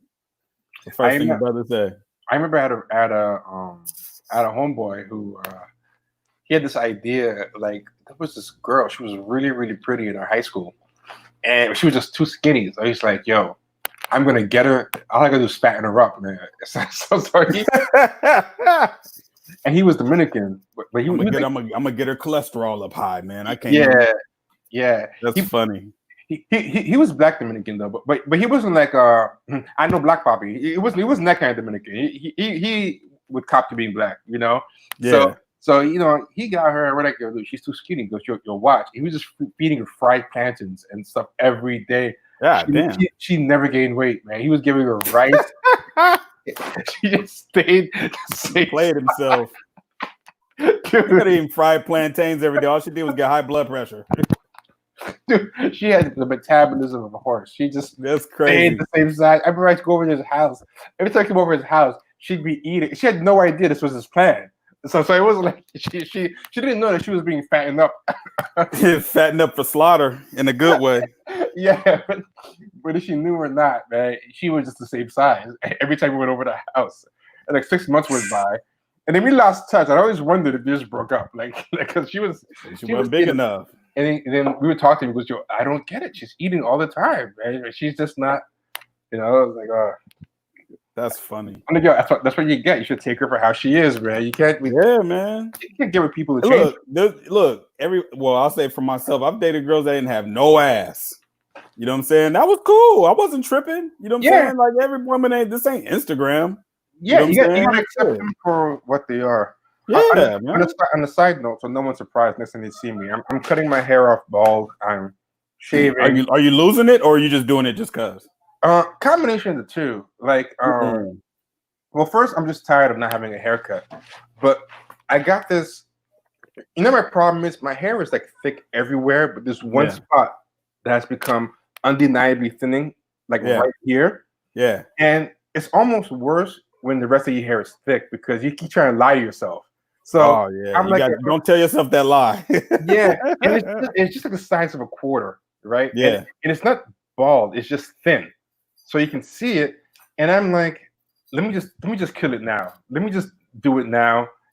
I don't want to just have it keep growing week by week, month by month, and I'm holding on to something. So I'm like, let me just. I'm gonna tell you right now what's gonna happen. This is what's gonna happen because this happened to me when I started losing mine. I was like 23. Once I cut it off, you'll start seeing that certain places it ain't gonna grow. Because you might have to keep it. Yeah, it's not gonna come back all the way somewhere. So you might as well just, if you let it go, keep it going. You know what? I probably have that now, but because of the length of it, I'm not seeing the full extent of it and stuff. But I mean, like, I think with white guys, there's a lot more they can do to just comb a giant like side bang and stuff. But with but we can't do that. You can't do the Clyde Drexler where you just got the, you know, all this on around the side. No, it doesn't look right. It doesn't look right. It doesn't look right. And then like a lot of white guys, they get jealous of us because they'll be like, "Yo, man, you black guys can pull off a bald head. You know, us white guys, we can't do that." I'm like, "You're right about that." But you guys at the flip side where you can pull off a balding head, and get away with it. Like a white guy could be like Jean-Luc Picard, that guy. That dude with a sex symbol with the ring in the bald head. No black guy has become a sex symbol with the Clyde Drexler. Hell no, man. Man, look at Clyde Drexler's wife. That'll tell you all you need to know. It's not gonna work, man. You got look when it's gone, let it go. You just got They said Lil Wayne's going bald. You seen it? Oh yeah, and it looks worse with the dreads and everything. He won't let it go. Oh no, because he puts so much work in those dreads. He's in that some cost trap where he's trying to do the Stevie Wonder. Stevie Wonder's hair start right here. See, like my hairline is where it was when I was a kid. I just have that big forehead, but this has always been a hairline.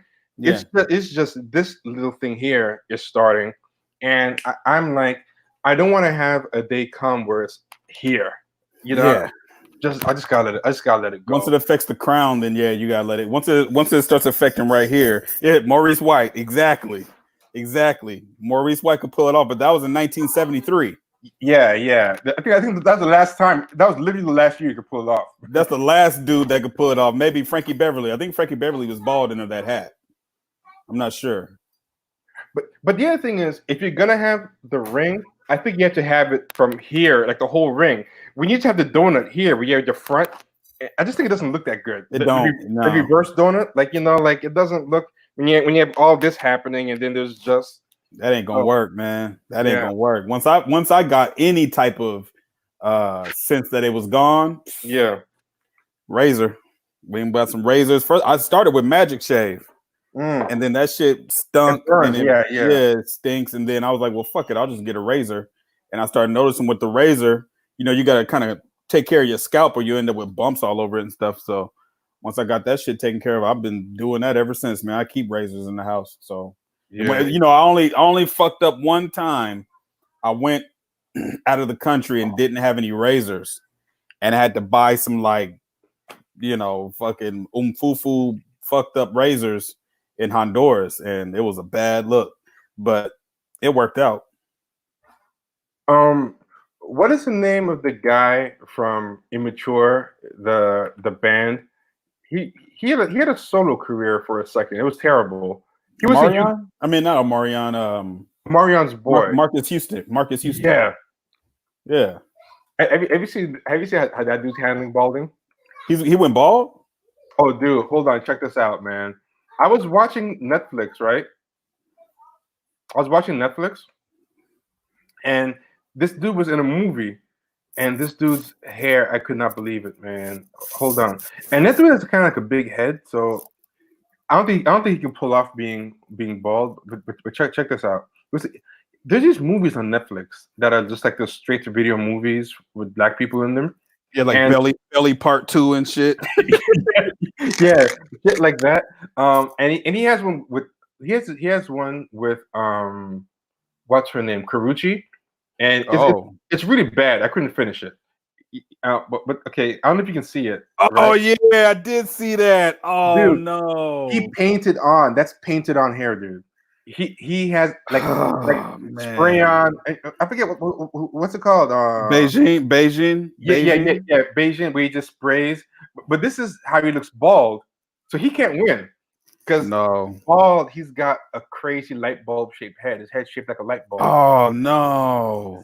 So yeah. So then, peep this. Peep this. Yes. But look at your head, but bring that ass here, but he Beijing your whole head, not a sideburn. Even LeBron like my nigga, you make my shit look phenomenal. Ugly, but clap your hands if you remember your worst time, But you don't get your mouth securely looking at. Pull your pants up. Now you slid on your head. Oh, you hold on.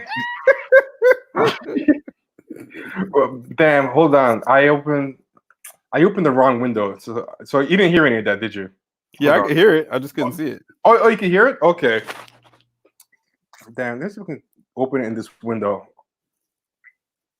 Damn, stop. I'm gonna try something. Boy, Mark, glad, boy. Damn. So you can hear it, but you can't. I can't see it though. Boy, Mark, glad, boy. But look at your head, but bring that ass here, but he Beijing your whole head, not a sideburn. Even LeBron like my nigga, you make my shit look phenomenal. Ugly, boy. Clap your hands. Okay, I won't lie. I can never understand what that guy says. DC Young Fire, he's a fucking nerd. he's a nut. He's a fucking nut. I got a feeling it's funny, but I just can't. Yeah, but that dude, he Beijing his whole head, and he has a whole. I wonder how did he sleep? Because unless they shot that movie in one day, man, how the fuck did he go to sleep at night?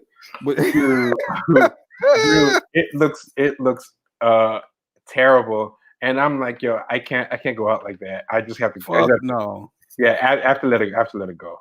They tell me, man, hey man, we can't put you in the movie because you bald. Then I don't need to be in the fucking movie. Yeah, unless you're gonna give me a wig or some shit. But I'm not Beijing in my whole head. I don't even know at this point, because I've been bald for so long, I don't even know what I would look like if I looked like I had hair. Oh my god. I mean, you won't believe how bad this looks in the movie. Like when you see it, and it's like And if you watch it in high definition, especially, you can just see. Oh, probably even worse. Looks like a shadow on his head. I was like, yo, how do you think this is better than just going bald? Like, but he 2 hours straight he had that. Oh man, that's sad. Someone said Carlos Boozer was wilding too. I didn't see Carlos. Oh Boozer. yeah, Google that. Carlos Boozer when he did the Beijing, and it was getting on other players and shit. Like it was a bad situation. He played in a game with it. Oh, that's terrible. He played in an actual NBA game with that Beijing on his head. Yo, and dudes are doing that with the beards now too. Like, yes, like you especially in places like DC and stuff. Like at the end of the night in the nightclub, there'll be dudes and they'll have the Beijing all over the collar, the button shirt, on the dance floor. Are you serious? Yeah, you can't tell them shit, man. I will be so fucking embarrassed. Like, that is embarrassing. And you know those parking lot pimps where at the end of the night they don't want to give up, so up until the end of the night and in the parking lot of the club, they be trying to holler at girls. Like, there'll be dudes, like, your beard is all over your shirt, man. Why are you still trying to holler? Like you gotta throw in the towel now. Like, no one's gonna talk to you with. I'm guessing they look at it like, well, girls got weaves, man. I got Beijing. Oh shit. Your girls got fake ass, man. They got fake ass, man. At least my beard, man, it's not real, but your ass ain't real. Bro, have some integrity. Have some shame. Have some shame. Have some shame. Oh, man. They have no shame. Freaking Beijing. That's funny. Like, subscribe, and follow. Like, subscribe, comment. We should have said that earlier. Up. Like, subscribe, comment. Like, my man Adidas Elitist. He used to follow me on Twitter. I'm banned, so I can't even get back on. That dude always has the best comments, man. I know, right? Yeah, that dude always has the best comments, man. He used to keep my shit lit. Yeah, I try to tweet that much these days, except for jokes. Like, I just have big jokes here and there because people are too stupid. I can't take it. It's too much, man. If people are just, the favorite sport of Twitter is I'm going to deliberately take whatever you say out of context so I could dunk on. Oh yeah, what I wish you were saying. So you can say anything. You could be like, I like natural hair. Oh, so are you saying that women with straight hair deserve domestic abuse? Like, wait, what? Wait, what are you? What? What? Where did that come from? Well, most women that deal with abuse have natural hair. Wait, what? They'll make you want to kill yourself, man. I've seen that shit. Yeah. Not that, but I've seen people do that where it'll be like I remember the sideline reporter for the NFL. What's her name? She always got a fucked up wig on. God damn it, I can't think of her name. Pam something? Pam Oliver. Yeah. Oh man. And there was one day, I don't know where she was. I think that she might have been in Seattle or something, and the wind was wicked, and her wig was like cocked to the side, and I was clowning because the shit was funny. Like, it wasn't just me; everybody was talking about it because I think it was a playoff game or something, and they were like, "Yo, the wig," and people were literally, "You guys are only saying that because she's probably got natural hair, but her hair probably is not growing right now, and you guys are just trying to perpetuate more self-hate and abuse on black women." And then I'm like, yo, what the fuck? You know what? I'm just gonna watch the game. There's no point in even talking to you because you don't even care about the game. Yeah, you want to talk about some bullshit we ain't even talking about. Man. Oh man, somebody put on Twitter a glass wing butterfly. And this is butterfly that looks like its wings are see-through, like they're made of glass. Called a glass wing butterfly. And then somebody tweeted, man, God makes wonderful things or something. And someone put, yeah, was God wonderful? Would he be slavery? Huh? Damn, shit. It's a real one. They're like, when do you take the religion out of it? Because are you saying slavery was okay? Because God, you think God did that? All you religious people are damn, people are mess. Stupid knows no bounds. Oh my God! Like, I'm like, yo, it's not that serious, man. Like, I'm pretty sure the guy is not giving an okay to slavery, man. I'm gonna God go. damn. I would rather have the dude that just randomly puts his SoundCloud in your shit. I'd rather see that dude deal with him than dealing with that man. Yo. Dude, iSound Info nailed it. This is exactly what it is. This is exactly what it is. A lot of people have argument that they think is a winner, and they just want to use it, and they will twist what you're saying to be what they need to get that tweet off. Yeah, exactly. You just got to get that tweet off. You just learn some good social justice phrases or some kind of thing. You know, and sometimes dudes will try to steer you into whatever they need you to say so they can get that tweet off, and they'll try. They'll be like, "Are you trying to say this? No. Are you sure you're not saying this? Right. You know right, what? I'm right, gonna get a tweet off anyway. I don't care if you're saying. Yeah, it. I think you are saying this, even though you didn't say it. I think this is what you were thinking. Like, what? Oh, what is going on here? Oh, I saw another one. This one was good. Serena Williams had this picture where she looks like Vibes Cartel after the cake soap, where she has blonde hair and her skin tone is crazy looking. Right. And put it up and said, "Oh, Serena Williams, you were so beautiful." And then somebody, I just could find it because it's funnier to see, right? Somebody was like, "Yeah, look what black men drove her to," and then someone else was putting, "What are you talking about? Black men thirsted for her so hard. Black men weren't the ones calling her ape or calling her a monkey or a dark. That was white dudes. White dudes. Like, and this same woman was going through the whole thread, just talking stuff about black men the whole time, right? And then a black woman came to the thread and said something about her, and they put up the picture. Remember Damon? Remember the Wayans brothers, White Girls? Mm-hmm. Someone put a picture up of white girls, right? But this was the black woman that did it. So it's actually a black woman calling her manly, right? And then the same black girl that's blaming black men for everything. She was like, "Damn, sister, I see those black men that forced you to badmouth Serena." Yeah, we hit her over the head, drug her into the cave, and then brainwashed her. Oh, what the fuck? Hold on. I found it. So it's even funnier when you see it.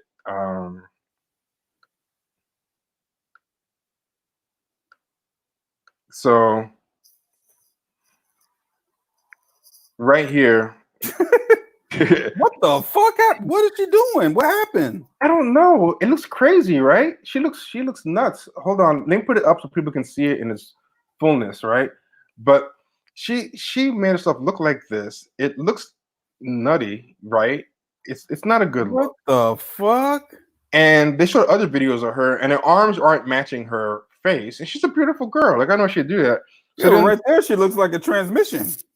Yeah, and then this woman here, who's a black woman, put a picture of white girls, which is messed up. She's saying that she looks like a man. That's not right. But then this woman put, oh Lord, this woman chimes in. This is the same one going everywhere saying this stuff.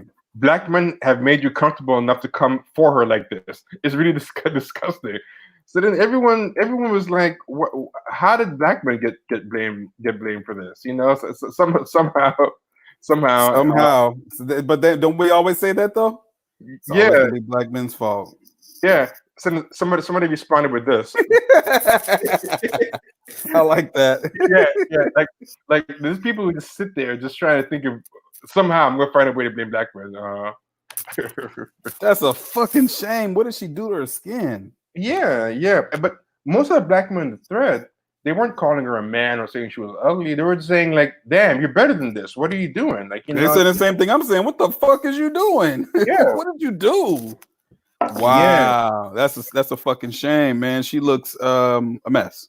Yeah, and the other thing, a complete mess. And the other thing is too, she married a white guy and started doing that. So why would you not blame the white guy? Say that maybe his family or his house is doing something to her, but yeah, we drove her to bleaching. Yeah, okay.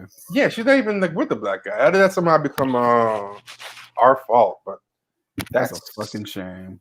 Yeah, that place. I've seen it all now. How long ago was that? That was today. That tweet went up today, but I think the the picture that she put went up like yesterday or something.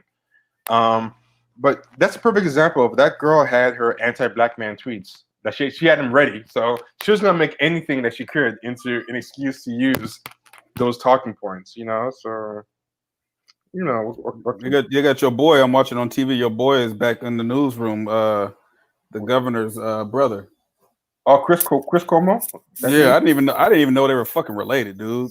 Oh, dude. Yo, you know what's crazy about him? I don't think he ever had coronavirus. I think he's full of shit. Did you see him? Did you see him kind of lose it and start questioning his whole life?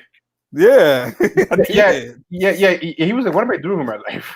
All I do is argue with people online and spread news that doesn't matter." And then I guess his boss came for him because he came back like a day later. Goes, "Sorry guys, I kind of lost it." I don't know if he really had it. I mean, I don't know. I don't want to say he didn't really have it, but I don't think he really had it. I think it's a coincidence. His brother is the governor of New York. It's a political thing. And what's crazy about him too, right? His brother always looked that way. Like when you see them as kids, Chris Cuomo, his age changes with the years, but the governor Cuomo, Andrew Cuomo, that guy was always 50-something years old. Like Glenn Turman. yeah, like Glenn Turman. We're talking about Glenn Turman was old his whole life, and his age caught up to his. Glenn Turman was 23 when he did Cooley High, but he looked like he was 48. Yeah, with a wife and 3 kids and a mortgage. Yeah, credit card debt and shit. Yeah, I was saying I used to watch Cooley High with my dad, and my dad didn't grow up with Cooley High because my dad was Haitian. Right. So he saw it for the first time with me, and my dad was enjoying the movie, but he couldn't get past. He couldn't get past Glenn Turman. He's like, this guy's in high school. And no way. Yeah, he's like, no, this guy's 50 years old. I was, no. And I showed him a different world. And then I was like, no, look at a different world. Like, you know, that's why this guy looks now. He looks the same. Yeah. My dad didn't want to. Okay, so check this out to see what I'm talking about, right? How crazy this dude looks. This is him. This is him as a kid when his dad is still alive. Like, you see Chris Cuomo on the right? Damn, he does look the same. That dude always looked old. Like, damn, no wonder his brother's the governor and he's not. Chris Cuomo, yeah. Chris Cuomo looked like he was 20, and Andrew Cuomo looked 50 even back then. Like yeah. always. So Glenn Turman was born in 1947. So Cooley High came out in 75. So he was 28 years old. Oh my God! No wonder, so no wonder he looked fucking old because he was old or older. He was older. He was older than high school, but he still looked like even older than 28. Yeah. Then iSound Info said Chapo had the best take on Andrew Cuomo, saying he looks like the mole from The Simpsons. That's very true. Yeah. I can't unsee it now either. That is very true. Anything else interesting you want to talk about before we sign off? Liz was saying that. Oh, go ahead. Tell me more about tell me more about the Michael Jordan documentary. But yeah. I was gonna say Adidas Elitas asked, was Glenn Turman married to Aretha? He was. I didn't know that. I didn't know. Actually, you know what? I knew that, but I forgot it. I actually did know that, I think. Yeah, I did not know that. I did not know he was married to Aretha Franklin. That's crazy. The Michael Jordan documentary, The Last Dance, they're just pretty much chronicalizing like the end of the Bulls dynasty. And it's just going behind the scenes. They have all this footage that they've had for like the last 30-something years that nobody has ever seen. Oh, and they're showing like Jordan like talking about how horrible of a contract him and Scottie Pippen had. Like they just had horrible contracts. And hold on one second. And it was just really crazy because like they got fucked out of a lot of money, and they talked about that. And I remember even back then, even as fans, we actually knew about that. It wasn't just bad by today's standards. Like people, I remember at the time, they made most of the money off of endorsements. So he made a Yeah. ton of money, but it was all the endorsements. The actual, like nowadays, your NBA salary can make you like a ton of bank. Yeah. But back in their day, if that's without the NBA salary, they would not be as rich as they are now. It was what it really, the only thing that I liked about it, because a lot of stuff I already knew, but what I really liked about it was it showed how he deals with the media. And it's like, dude, I didn't know. I guess I knew, but looking back at it now, you're like, God damn, that dude couldn't go to take a piss. Like, no matter where, because they always say, oh, what if he had to deal with social media? I think it's probably more difficult to deal with that type of media of people like stalking your house and being all around your hotel room than somebody saying something to you on Twitter. I mean, if I don't have a Twitter, I don't know what the fuck you said. You know what I'm saying? But also, I think when you have a Twitter, people kind of feel like they know you and they talk to you at the Twitter. But in his day, to see a glimpse of him, you had to kind of stalk him. So I think I think Twitter probably dissipates a lot of stalker energy, because a lot of people kind of get their rocks off by yelling at you on Twitter and stuff. But, when you only see glimpses of people, when you see them in person or a little bit of TV or a game, I think the mystique gets even worse. Because for example, a lot of people didn't know what his voice was like. A lot of people are surprised at how country he sounds. Oh, yeah. Michael Jordan, when they show him in college and they show him like when he first got to the NBA, that motherfucker was country. Yeah. You know what I mean? Like he couldn't string together two sentences. Whereas now, there's no way somebody's famous, you don't know what they sound like. Because they're on TMZ, they're being bombarded with questions, they're being memed, they're doing Instagram Live and stuff. It was a lot of interesting stuff. Like they get into the gambling. So they get into his gambling issues and things like that. And they talk about, just chronicalizing how, the difference between Michael Jordan, what makes Michael Jordan so great is that even in the midst of all the controversy, he's a fucking demon on the court. Like it don't matter. Like no matter what's going on outside of the game, he's going to try to win. But I think what people were most surprised about is that he's not. Damn! I took your face out of it all this time. Oh, he doesn't care what you think or say about him. Like he's still standing on the things he said. He doesn't like Isaiah Thomas. He doesn't feel bad for not. He doesn't feel bad for not. Remember when they wanted him to endorse that Democrat in North Carolina against Jesse Helms? He's still to this day is saying he didn't want to have nothing to do with it. And what I respect about it is what he said was, I don't want to be a part of something that I don't know about. And I can appreciate that because I don't want nobody throwing their money at or their endorsements to some shit that they don't even believe in. And here's something I really can't stand, right? Michelle Obama said another fucked up thing about black people where she was saying black people let her down by not voting for who she said, and she blamed black people for Obama. That's crazy. Are you serious? Yeah, she blamed black people for Obama not doing more because she was like, yeah, black voters didn't give Obama the Senate he needed to get things passed. And it was the trauma, the way black voters, messed up. She called this slap in the face. And didn't I find crazy, right? Like she said all this stuff. And when she said it, all the usual Obama apologists came out. All the Obama apologists came out and they were like, well, what do you want Obama to do? What can he do? He can't do anything. This is what she said. She said black voters not coming out for 2016 election was a slap in the face. And she said, that's my trauma, that they couldn't be bothered to vote. She says in her upcoming Netflix documentary. Vote for who? I guess vote against Trump. But she also said, she also blamed them for not voting, they didn't vote for Hillary enough. But she also said that they didn't vote enough while she was in office because she wanted more of a Senate. First off, that's a lie because for a good chunk of his run, he had the numbers in the Senate and he still didn't do shit, right? I mean, he later lost the numbers and stuff, but the reason I bring that up is there are people who will go after Michael Jordan for not being woke and political enough, and the guy was an actual politician. Ain't doing shit. They're still making excuses for him. Yeah. So Michael Jordan was supposed to be doing all this rah-rah stuff in politics, but the guy who was actually had the highest office in the land, he wasn't responsible for doing anything. It was what it is that the politicians, they want Michael Jordan's money. They want his contributions. You know what I'm saying? Michelle Obama can kiss my black ass, honestly, for saying some shit like that. That's some disrespectful scammer type shit. What she just said was some shit that a scammer would say.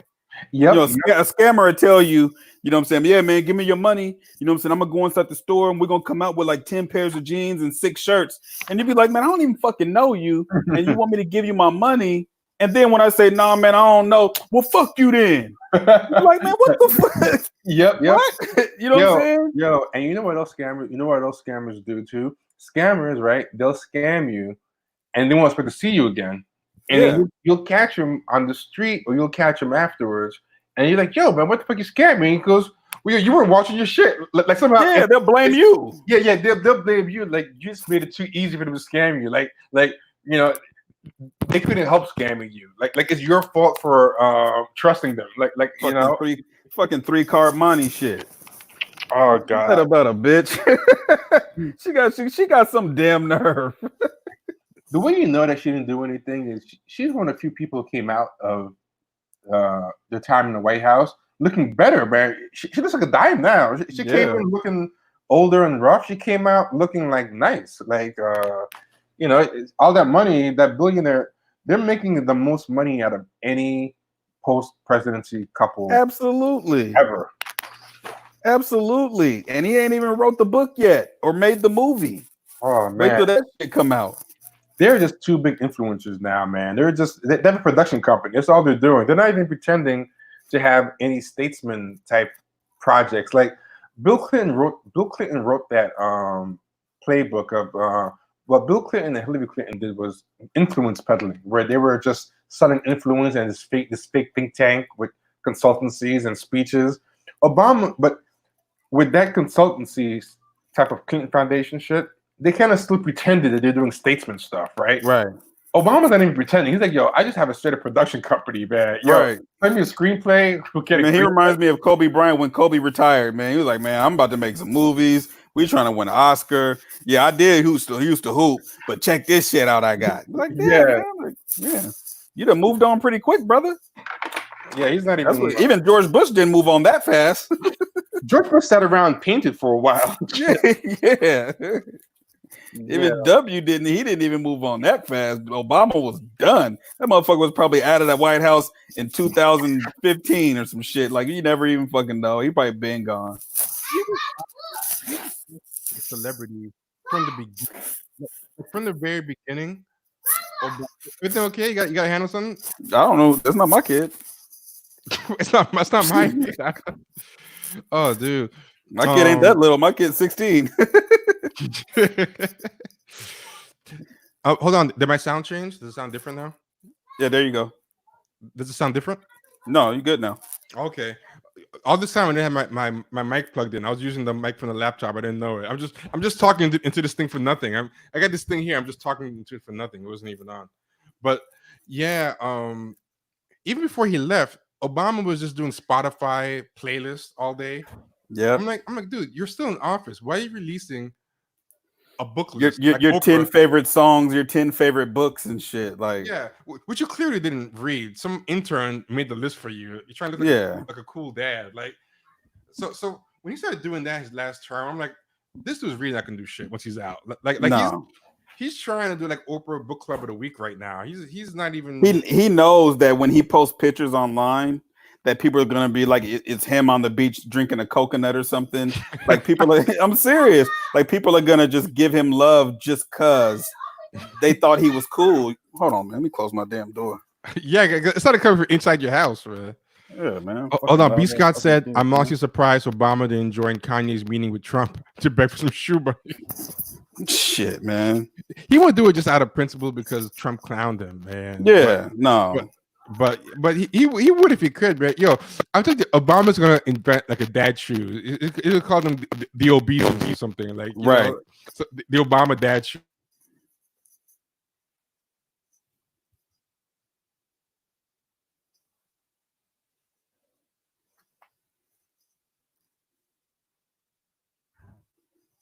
Mute. There we go. There you go. Yeah. No, he's definitely gonna do that. Like fucking Obeezies, like Yeezys for dad. The Yeezy Obeezies. Yeah. Oh, that dude is the worst, man. His production company is insane. Like the amount of stuff that someone made an article about the amount of money that they're making with their book advances and book deals. And oh yeah, fuck, like $250 million or some shit like that. He came out the woodwork to sabotage Bernie Sanders and stuff. Yeah. And then after he sabotaged them, then he came out like he didn't do it. This is another scammer thing. This is just like the scammer thing that you said about they steal from you and then come back and get mad at you and stuff. Yeah. He came back and he says, everybody, I think Bernie Sanders is important and we have to support his ideas. And he just came out and just blamed. He said Bernie Sanders' ideas are too important to let go, but you did everything you could to freaking get him to sabotage him. So just be real, like that's the worst type of scammer. The scammer that thinks that you're stupid. Yeah, and that's how they are. They think people are stupid. Like they're such influencers at this point. Like I don't even know how to put it. Like it's bad. Like at this point, he can just put up an Instagram post, or 20 years from now, he can put up an Instagram post or whatever. And I've seen some pictures. Somebody told me that he has a beard now. So I'm like, really? oh fuck yeah. So now he's got a beard. So that'll be a topic. You know what I mean? Like he's gonna stay popular just because. Like, no, dude, get the fuck out of here, man. I'm not trying to hear that shit. Hold on, I'm gonna show you a clip that shows you exactly what Obama praising Bernie Sanders after getting him out the paint looks like. I'm gonna show you the clip that is that. Hold on. Let me know if there's sound. I hope I put the sound on this. If there's not sound, I will do it again. Deny it. But what if she really knew? Deny it. But what if she really? But what if deny?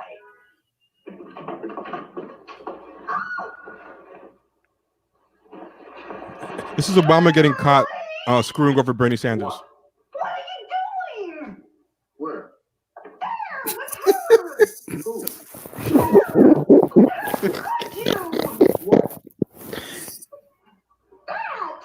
When? Meanwhile, he's putting his clothes on.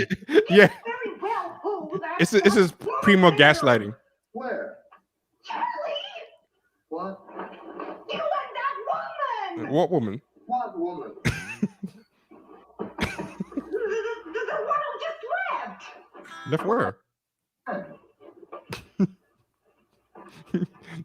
This is Obama coming back out to praise Bernie Sanders after you fucked him up. Charlie! What? Aren't you even ashamed of yourself? Ashamed of what? Why? Because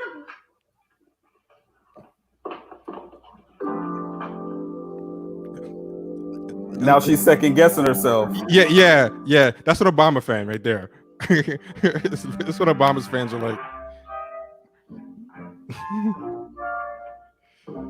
Charlie? What? Obama, you still love us, right? Like for dinner.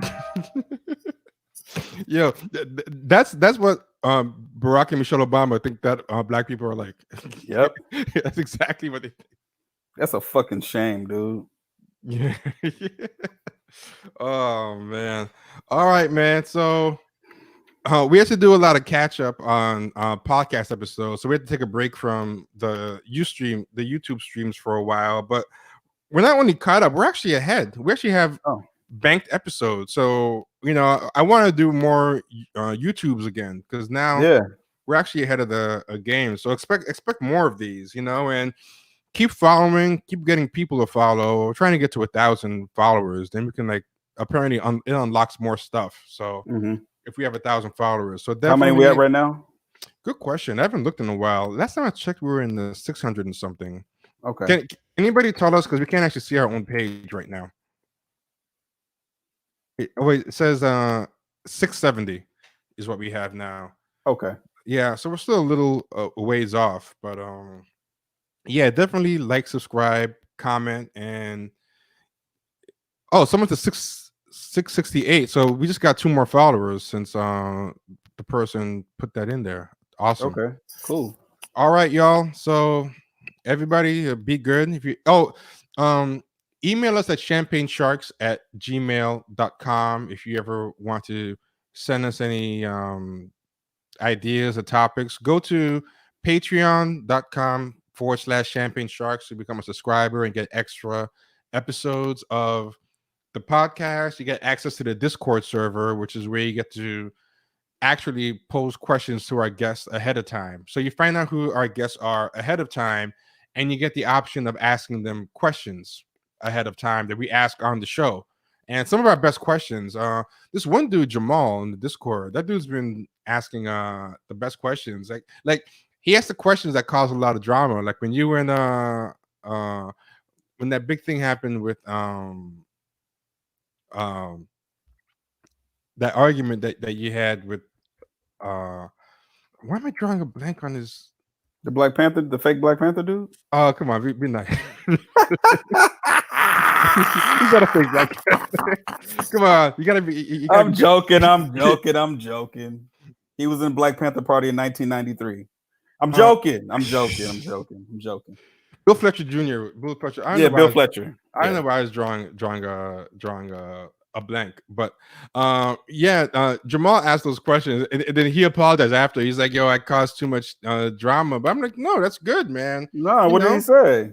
Oh, because the questions that we asked that okay, about reparations and stuff, he asked those, and he was like feeling like, "Oh, I shouldn't have asked those questions and stuff." And nothing's off limits, man. And I was like, nah, because we don't want to just be like a mutual admiration society. Like those Blavity Black, like SJW things are just nonstop mutual admiration societies. That shit gets boring, you know? Yeah, man. Yeah. We can be talking about a whole lot of other things. Yeah. That same old, man. Like that shit is dead. Yeah. Unfortunately. Yeah. So if you become a patron, you can like ask your own inflammatory questions that you know, and all that stuff. So yeah, definitely do that. And we got a newsletter too, and I'm about to work on a newsletter after we finish this. So the newsletter is pretty cool. All right, so thanks for joining us, everybody. Again, comment, like, subscribe if you haven't already. It helps us move up the metrics. And also, you know what, if anybody knows how to use OBS for streaming, I think it gives more flexibility. I want to be able to take calls, and I think if we have OBS and another app, we can take calls. I think that'll be fun to take calls. You know, yeah, definitely. So if anybody knows how to do any of that stuff, who knows how to live stream and use OBS and still do it remotely, because I don't know how to use OBS and do the remote thing we have going on. If we can do that, that'll be pretty cool, because then we can take calls and do all types of stuff. So email us at champagnesharks@gmail.com if you just want to say hi or just give some constructive criticism or give us some praise or help us use OBS or take phone calls during the stream. For any of those topics, you know, by all means, email us at champagnesharks@gmail.com. For sure. All right, man. Be good, everybody. All right, be good.